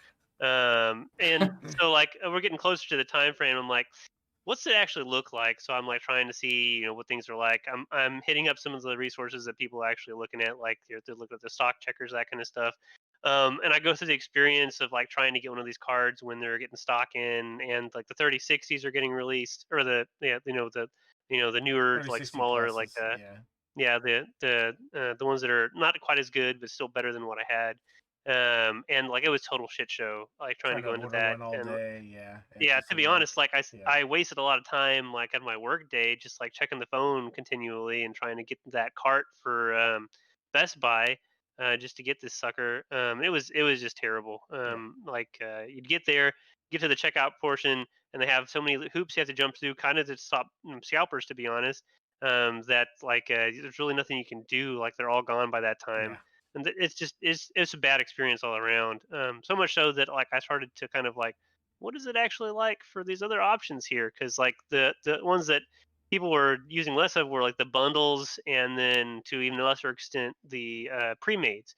Because like my computer wasn't the worst, but it is a little bit older, you know. So looking at the pre-mates, I'm like, how much do they actually cost as compared to the card? Well, I mean, like the card's like $600, right, for a 3070, anyways.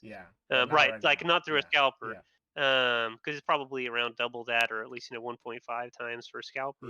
But you know, this, you know, I ended up picking up a 3070 in a pre-made off of Newegg for 14 or 16? it was 1400, but with tax, you know, and everything, it was around 1600. But those were still readily available. Well, and that's the thing. Essentially, pre-built manufacturers have a different stock than resellers, so so they don't have to worry about the scalpers, but and so that. But you still have to worry about people like buying those, right? Although the scalpers are not going to do that as much because they're going to lose a lot of that price point, right? Exactly. So and they don't, selling that whole component, they're not going to sell the full computer nearly as easy. Yeah. And if they try to parcel it out, it's going to be a lot harder for them. Yeah. They're looking Oh, for yeah. that one hit item. Yeah. Quick. Yeah, Yeah. So, but thankfully, those are still available, but that's a lot more money, right? it is. Like I really didn't want to spend $1,600, Sure. to be honest, but I mean, arguably, I'm getting some benefit from there because it is a faster processor. It does have Yeah, it has an new extra hard drive, components. and I technically can use this other machine. I can take my old one and I can use it in like my crafting room as a media machine. So I mean, like technically speaking, while it's not the worst, I mean, like I it's just not get like you something didn't out of it. utilize it. Yeah, you used Yeah. all of it. So yeah. Right. Anyways, scalpers suck. If you're a scalper, fuck you. Fuck you. But also call me. Oh my god. Suck a pee for 3090. All right. Side news. We kind of already touched on Cyberpunk refunds, so we'll skip over that. Recent news, as of this week and some of last week, some rumors. Riot's finally making that MMO.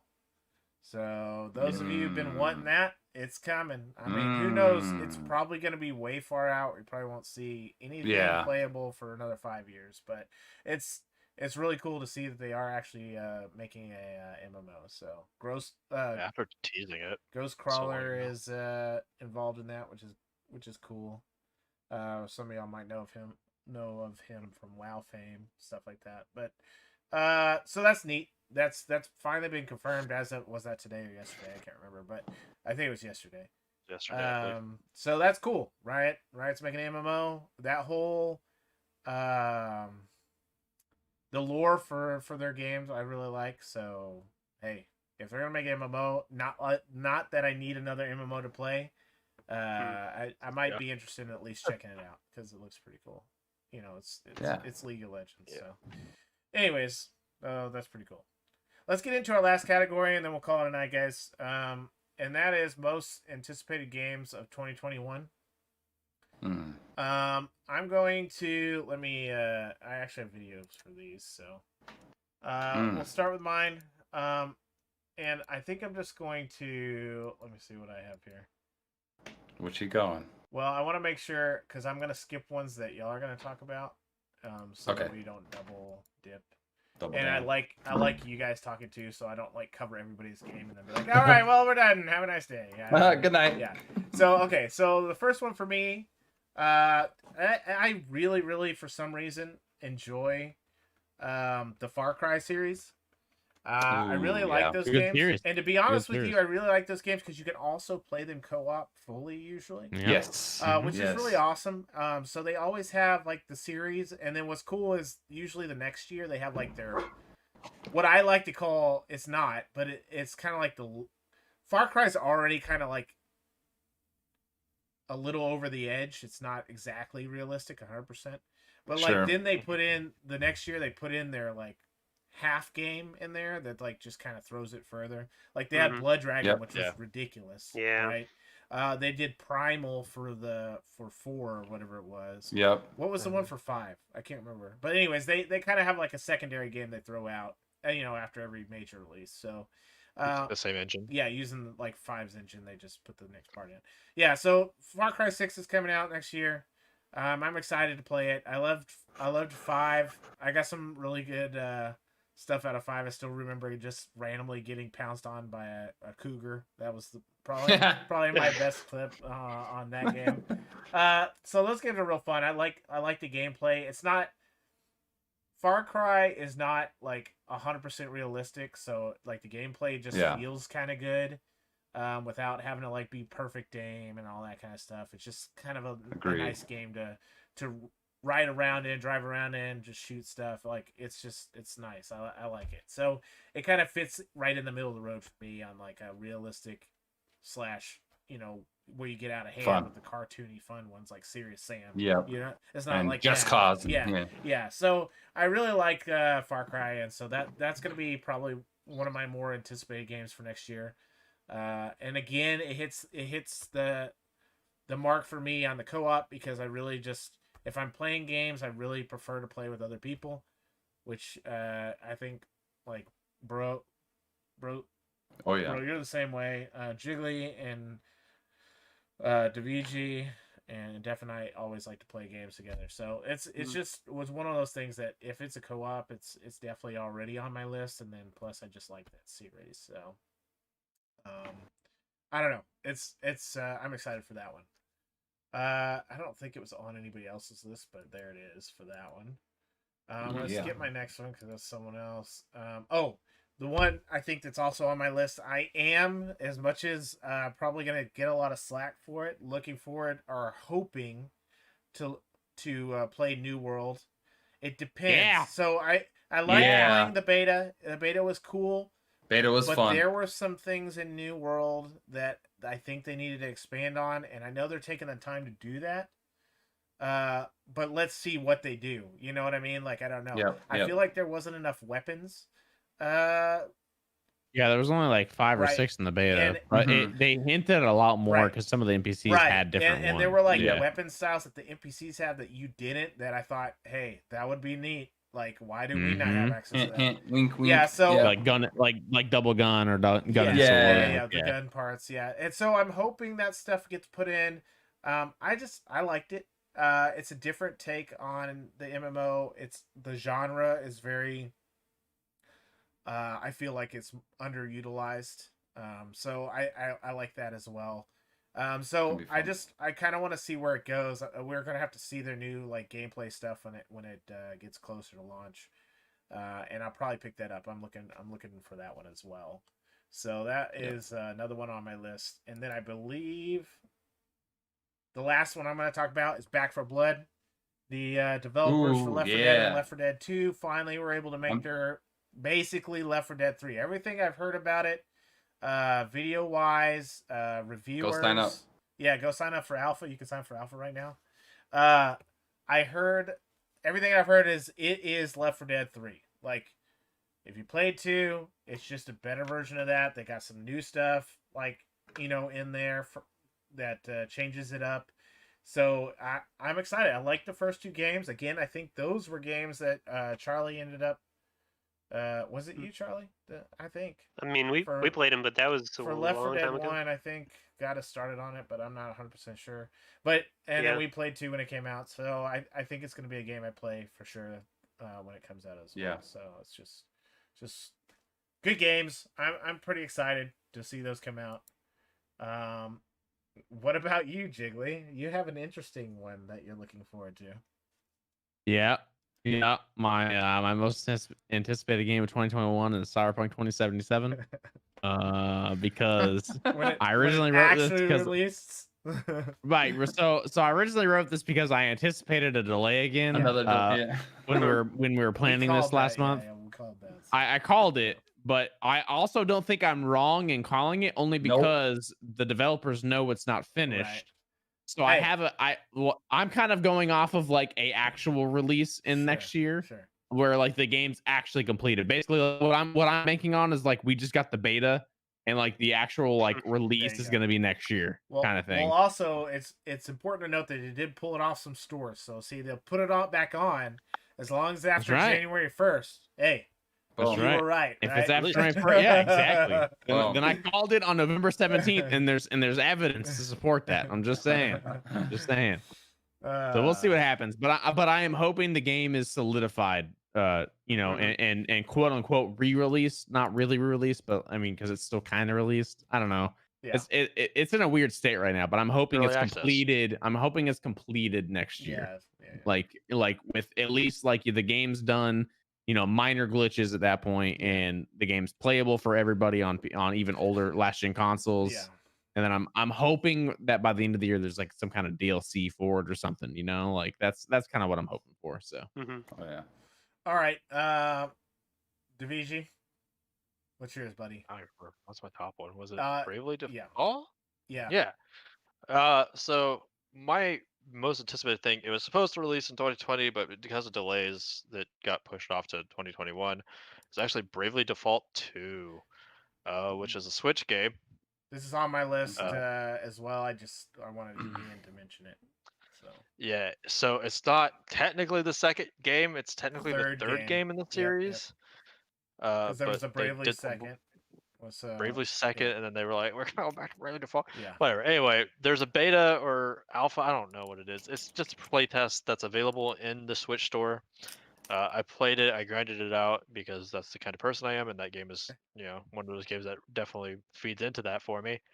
Where you can just I just grind out like all the how the classes class and stuff. system works in that game, so that's kind of how I like playing. I just liked playing it due to that, but Yeah, the class system in it is by far the only reason why I even care about it.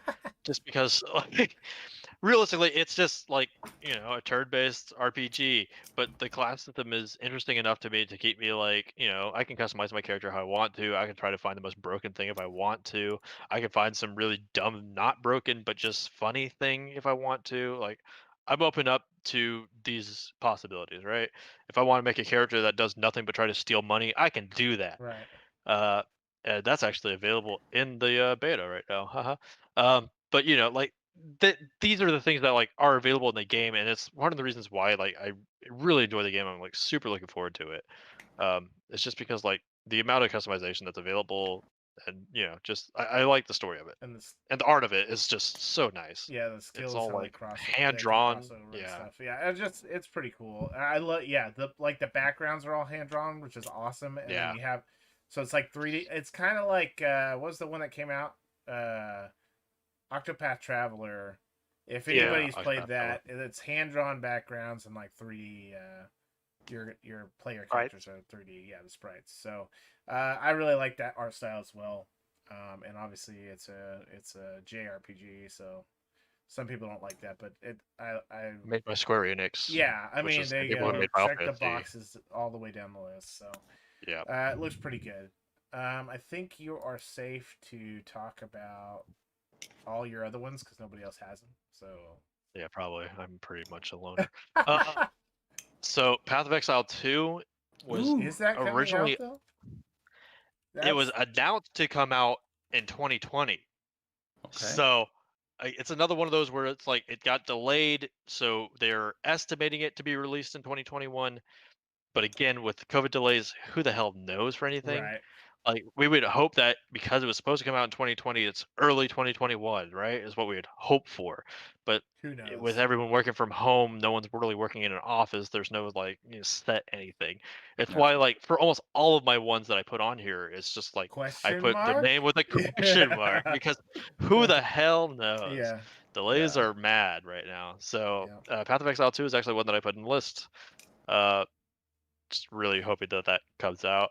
That'd be I don't think it's awesome. gonna be a huge change from the main game, but I think it'll be more accessible to some of the people that like have issues with the current Path of Exile. I think it'll be more accessible, which should, in its own way, just bring in a much more people New to players. that game. Yeah.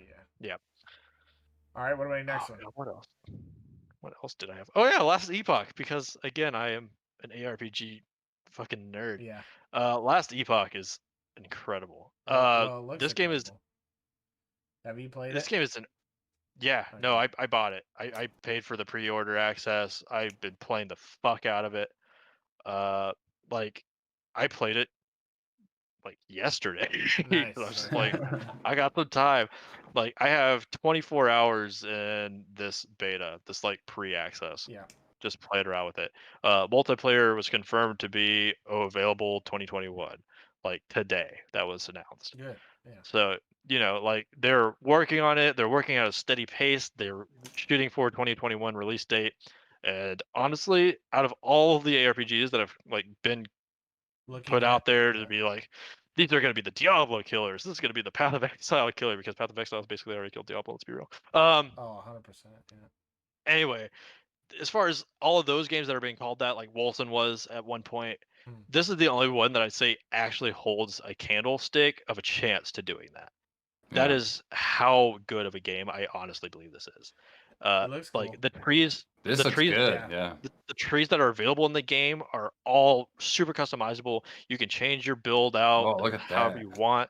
The crafting system in the game isn't super convoluted. It's really accessible.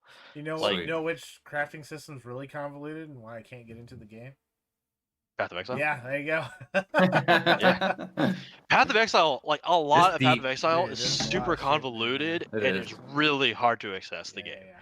I 100% agree with that, which is It's a why I big honestly skill believe curve, that yeah. this game 100% has a chance of beating out Path of Exile and being a Path of Exile killer. Is because it is accessible enough to grab the people that Path of Exile can't, and it is complicated enough to grab the people that get bored of Diablo. Sure. Yeah. I think it really hits both of those notes in a really good way. It's not, you can't go stupid crazy with it, but you can go pretty crazy with it, you know? Yeah. Like, it has the same sort of unique system that Path of Exile has. The crafted items are pretty similar to Path of Exile. The skill trees are somewhat similar to Path of Exile, while also having the Diablo base. Hey, here's your main skills that you have. Sure. It's super good. All right, let's get And to your this is last just one too. me playing an early access game. Yeah, no, I get it, and when you're excited about it, I want to try it because I do love ARPGs, but I don't have time to check them all out. So when you're like, "Hey, this one's good," When I'm like, multiplayer's "Oh, out, it's time. It's time for me to try it." when multiplayer's out, I'll let you know. I'll Okay. tell you. I'll be like, hey, multiplayer's out. Yeah, because that's go. the other thing. It's like I'd rather just play a multiplayer than solo. So Yeah, same. Yeah. Like, and I know another thing for you is like you don't want to play anything that you're gonna get wiped. yeah, Like any of your because players are obviously getting it wiped, just and I'm wastes pretty my sure all of time. this is getting wiped Yeah. right now. So All right, so let's talk about your last one you have on your list.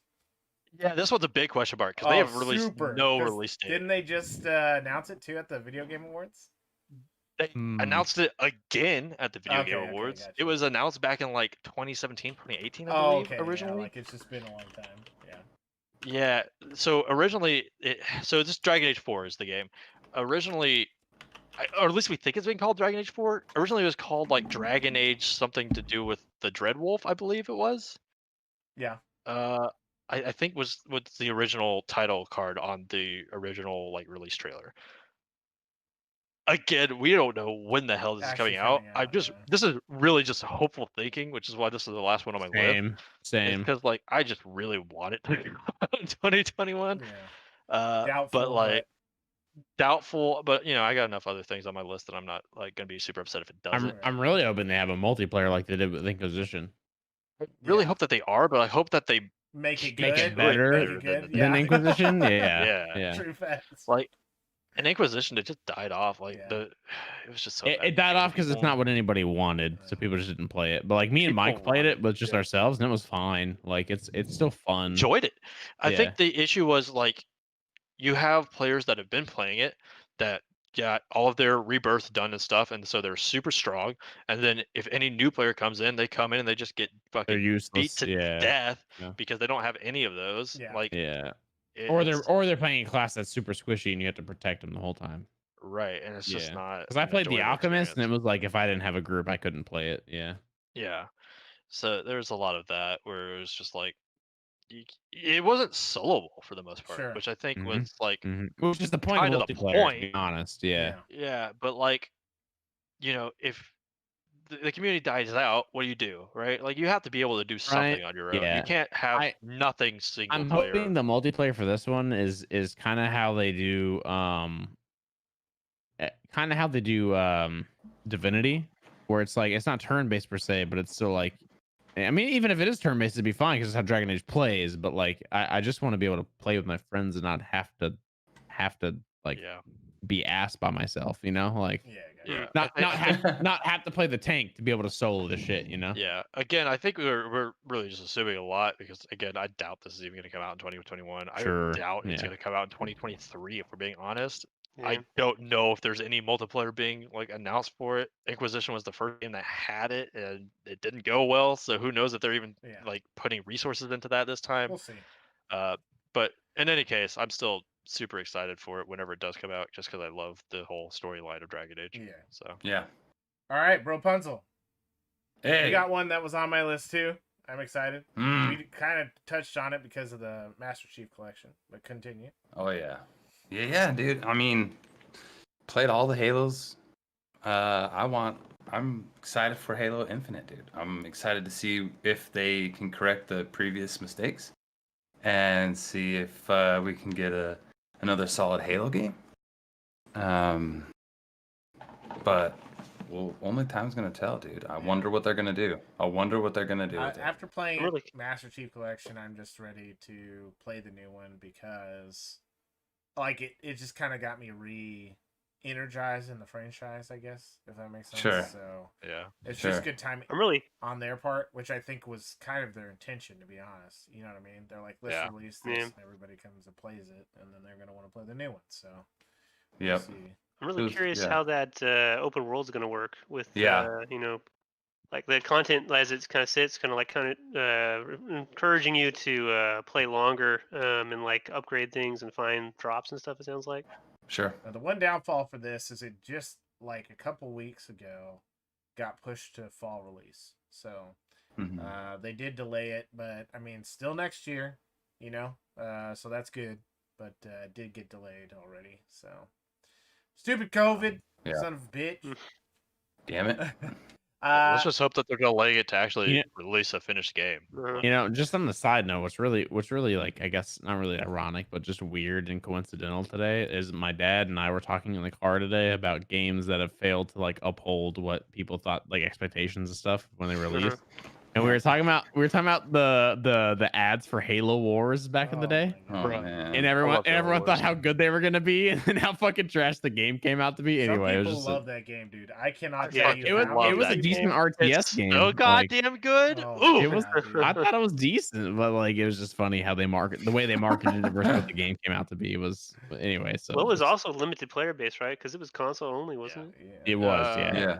Yeah, it was. Yeah, I 360 think they only. later released it to PC. Yeah. No, I don't think they. No, it's on PC. Oh yeah, they did. Yeah, they did. Yeah, they did. It was on Steam for a while. Yeah. Yeah, and then But I just remember that. I just remember they marketed it as being like voice command Yes, stuff, yeah. like on the commercials, and they just never implemented it ever. No. And everyone was like, "What the fuck? What the hell is that? What are you doing?" And then Bro Punzel, you Yeah, had a it's- second game on your list, right?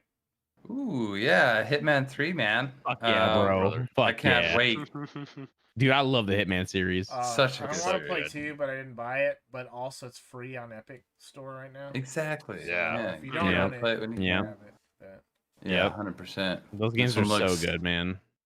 They're kind of like the Sniper Elite really games. like They the have so much memes. replayability. the meme from 2 where he just had like the endless briefcase chasing the dude down the hallway. Those are Yeah. funny. But yeah, so 3's coming out next year, I guess. Yeah, buddy. Awesome, dude. Yeah. So that game is so good. I just, you know, back in the originals, you know, it's just kind of the start of the stealth genre. You know, you get caught at any point, you had to kind of restart. You know, Redo it. Yeah. So it's just those are cool games. I didn't play them a ton, the early ones, because they mostly released on the console, but. Yeah. I have played a few of them now, and I really like them. They're pretty cool. I think a big reason as to why, like, so the early I've played pretty much all of them as far as I can remember. Yeah. Like the earlier ones were very much this is a spy game. You do it this way. This is the way that you Yes. do it. Mhm. There's no other way. Yeah. You fucking this is the line you walk. Yeah. Yeah. And I think like the reason why the new ones are so beloved and like have become like this massive thing is because of how much versatility there is and what the fuck you can do. Yeah, so You can it's just real randomly open throw a now. shovel at someone if Yeah. you want, you know, like just random crazy shit. The memes that come out of Yes. it is just like fucking open Agreed. the doors for it. It's It went It's from real such a fun game. serious, like you said, straight arrow. You have to do it this way, or you're gonna fail. To like Yeah. way more open. Have or fun ways with you it. Can do it. Yeah. Yeah. 100%. it became like a way more enjoyable game whenever they sort of just went your Embrace world. the Go Yeah, they're ham. like fuck it. Yeah, they're just like, do what you want. Yeah. Yeah, Have so fun. that looks good. It looks like it's gonna be a good one too. We got a couple left. I think for Indefinite has a couple. I'm- I got a lot of them, but Well, you yeah. have a lot of like fucking like crazy Random ones stuff. that you put in a list. Yeah, I mean, for sure, I'd mention Horizon Forbidden West, which is the second game for like Horizon Zero Dawn, Zero which Dawn. would I guess they're gonna call it Horizon is just the game world now, and then everything else is gonna have like their own little Little different twist on it. Yeah, spots, basically. Yeah. but supposedly that's another one like kind of echo with Ian. I don't know if it's really gonna get released next year. Right. Yeah. Knows what's going to happen. But supposedly they're pretty far along in development. It's supposed to be released, towards the end of next year. So I'd be really on board with that. And I love the first one enough to actually I didn't own a PS4 at all for a couple of years into the cycle until that game came out. That was my Bought it reason for for that. buying. Yeah. I mean, I'd be all over that. I really love that game. Yet again, it's another one of those kind of curated experiences where the story is just highly polished, Sure. and it was a lot of fun. I mean, I loved it. That one I'm looking forward to a lot. We've already talked about like Baldur's Gate, kind of mentioned, but great pedigree there. Love Larian Studios and Yes. Divinity. Original Sin has been a great game, especially with multiple people. And I got a couple other ones there that are like off the wall, like Humankind. It's That one another looks really development. good, actually. Yeah. It's another a 4X game, which I know you're not exactly on 100% with, but I like them a lot. I played the Civ series for a while, and it's a challenger towards that throne. It's kind of interesting because they're diverging from their normal realm, where they have this whole world set up. With the endless space and the dungeon endless and everything. So they're kind of taking a divergent step there. But I'm curious to see how they do it because I really liked their 4X games in the past. Saga Frontier remastered, which is like one of the very first RPGs I ever played. So I'm really like to go back and revisit that one. That'd be a lot of fun. And then Werewolf the Apocalypse, which is based on the older storyline that Werewolf the RPG had, like back in the day when we were a lot younger. Which I had a lot of fun playing that like in person with people. Werewolves were like a melee machine that could just like mow down Yeah. people. It's interesting. So I'm curious because it seemed like based on just like the trailers that they had and the gameplay they were talking about that it could be really fun. But yet again, it's just anticipation. We don't really know how the finished Well, product's going to come out. and with them redoing, like, they're doing Vampire the Masquerade, a new version of it, Right. so it's like they're reviving the White Wolf stuff, and maybe we'll see a mage. We may see some other games that kind of go into that world, which would be cool. So Werewolf's just another step, in that direction. Right. And then you have one more, which I'm glad you picked because I was gonna put on my list. Yeah, and I haven't played Vermintide for the Warhammer series, It's fine. but Good I game. watched It's I fine. watched y'all play Yeah. it. With the Rangers, and also I watched some of our other friends play Yep. it. I know James played it with. I mean, I'm always bad with Skunk. names, real bad. But Did you play with Skunk and them? with Slunks Slunks, and I can't remember the other guy's name. It was Nathan. I mean, like it seemed like it's a lot of fun. I'm not as on board with the fantasy Yes, no. Warhammer stuff. No. But for sure, like it's in 40K and like 40K universe, I'm really on board with for sure. And No. I like the concept and the gameplay. I think it's just going to be a lot of fun. I hope, anyways. No, I'm with you. I only played Vermintide and stuff like that because I liked the play style. Like if Yeah. Darktide was out and I got to pick between the two, 100%. I'm always a big 40K fan.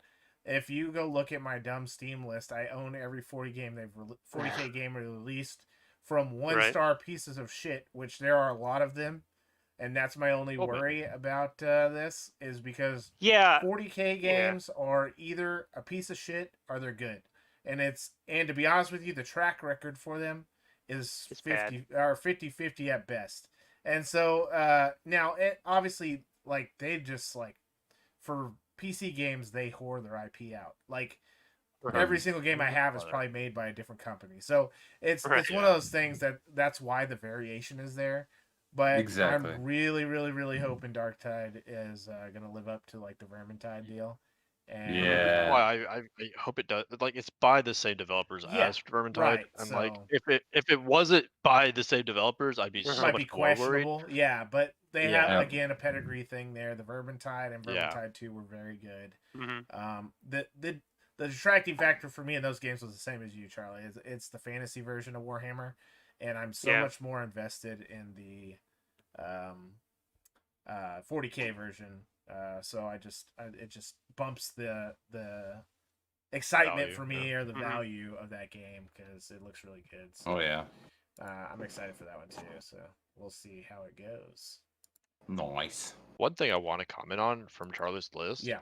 is God, I hope that they don't release Horizon too early. One of the reasons why that game was so fucking critically acclaimed was how polished it was. Oh, yeah. It is such a beautiful game. There Mhm. is Yep. nothing about that game that you can look at and go, "That's not It wasn't that's finished. unattractive." They Yeah. Oh fucked yeah. that Like up. it was fucking flawless. Yeah. Like the way that like your feet left footprints in the snow and shit, and Uh-huh. how they like it was just such a flawless game. I pray pray Yeah. that they don't just rush this one out. I mean, the environments were so excellent in that game. Just walking through there, and Yeah, like it was a theme park. Like that was the downside some people had was like it was an open world, but it was more limited in scope. Then it came out exactly the same time as that Zelda game. Breath of the Wild. Yeah, Breath of the Wild, which was obviously a much bigger scope of game as far as it can go anywhere. But I love the fact that like it was so well polished. Like it's just in the environments you did have to explore. Yeah. Like you could just go through there, and what you could access was excellent, and it looked like breathtaking. And the fact that they had to go through there and invent like a new or like kind of like change the technology there to get it to work on the systems where it technically wasn't rendering anything that you couldn't see. It's just really interesting in the development cycle too. So I'm right there with you. Like I do hope that they take the time to give it the polish it deserves, and that its release is like on the same par, because I mean like that's a game that I rarely nowadays would go through and try to 100% something. But when it did come out, I mean, that's one of those few instances where I'd do everything on the game because I loved it that It's a much. good game. Yeah. It was Hmm. so fucking perfect. Yeah. All right, we're gonna quickly do this last part because we're at 3 hour mark. So, I Hmm. I wanted to list off some 2021 plans. For me in particular, I don't think here's the big one for me. I think overall, time wise, for me, I'm probably gonna stop streaming, at least on a schedule. Just gonna maybe stream here and there sometimes. I really want to focus on the podcast, which right now we're doing once a month. I'm gonna start. We're gonna start doing maybe some group reviews and stuff like video reviews. Talking to some people about doing that. Go back to our roots. Yeah, and I'd really like to actually get a consistent D&D game in, and I just can't do it while I'm trying to stream and do everything else. So there's just some. I was actually curious what happened to our 40K D&D Yeah, thing. yeah. So I kind of want to concentrate on some other stuff. I am gonna stream just like when I have time. I'll probably get on a stream, but I'm not gonna probably stick to a schedule anymore. And obviously you still see us on the podcast, and we're gonna start doing the review stuff. So I think those things will happen. And those nights I'm not streaming is gonna be me trying to fucking do the video shit for all this. Figure that out. So I like streaming, but like at this point, it uses a lot of my time that I'd like to use to do some other things, which still does an online presence for me. It's just not like live, as much. So there's that. Some other things I want to say. First of all, Rapunzel, you're starting January 5th, right? Yeah, buddy. He's coming back with his stream. He's just recently. You may have known him as Split Stream. It was a 2-man stream, so now he's rebranded into a 1-man. Everybody has life stuff come up. I mean, so Yeah. his partner had to take a step back as well, and that's how it goes. And he's rebranded. He's got some really cool stuff happening soon, so be sure to check him out. I'll have his channel down in the description. He's on Twitch. Brian's been streaming a lot more, Jiggly Bits. He's been taking a little break here and there, but I don't know if you plan on streaming a lot more in 2021.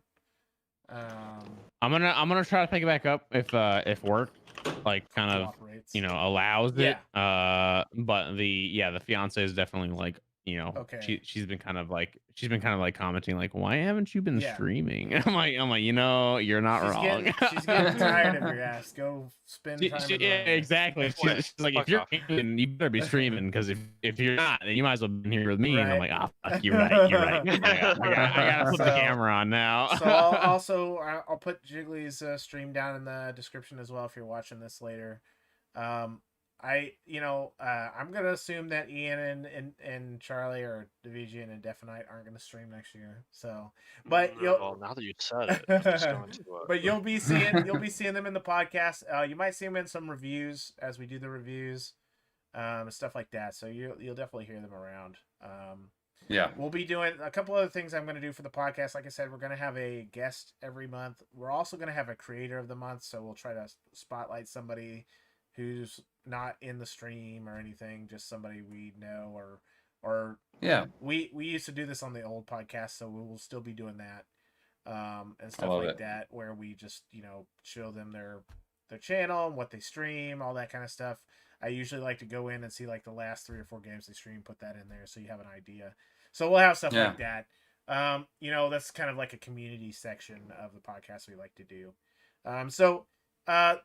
This is the end of the year podcast. It does take 3 hours. Most of our podcasts don't take as long because we're not talking about mini games over the whole year. Everything. So this was a very long podcast. Thank you for hanging out with us, Rug. I appreciate it. I saw Flynn in there. I saw Spicy. We saw a lot of people tonight, so appreciate you guys hanging out. Be bratty. Yeah. So we got a lot of people that came by and said hi. Our other podcasts will be shorter. If you ever miss a podcast, they'll be on YouTube. So just come see us again next month. We'll be tweeting about it. Don't worry. It'll be out there. And we'll be looking forward to making some more content for you guys on the podcast. Guys, thanks so much for doing the podcast with me and starting this up again. Yeah. Thank you, Pyro, dude. Big shout out to Pyro. I missed this shit. Yeah. And Def and I, thank you for honestly. being our guest this month. I know it was a little last minute, but we wanted to just put a 5th in just to kind of get it, the kinks worked out. So thank you for everything. So thank you for introducing a new kink to us. Yeah, more kinks. No kink shaming, guys. Come on. All right, guys. So I think without further ado, we're gonna end it there. Appreciate you guys hanging out with us tonight, and we'll catch you next month on the podcast. And then expect some other stuff from these guys. Just make sure you follow them. Like I said, twitch.tv/ Are you Bropunzel on Twitch now? It's actually in the chat. Alpha Bropunzel. Yeah, and if you want to put it in chat, go ahead and do that now, because I just I don't have a way. I can't chat in my own chat right now. Okay, I don't know why. It's fun. And Brian, if you want to put yours in there, that's fine too. So go check those guys out. Mine's easy. Yeah, twitch.tv/ Jigglybits with only 1 G. Some people spell it with 2 because they're crazy. How fucking dare they? Yeah, how dare spell it correctly? All right, guys. How dare they? Y'all have a good night, and I'll catch you guys. We'll definitely catch you guys next month, but you may see some other stuff from us before then. Just keep an eye out here. Just smack that subscribe button, and you'll know button. Pyro's on. Smash it. Smash the subscribe. Smash it. Give it a Hit that like. Smash that subscribe. Yeah. Now. Don't forget to hit the bell. Hit the bell. That's the Hit other the one. Yeah, bell for we're notifications. real bad at The this. bell. We're real bad at this. New to YouTube. Yeah, Don't know how yeah, this yeah. shit works. Dude. All right. Yeah. So that's it. Thank you guys.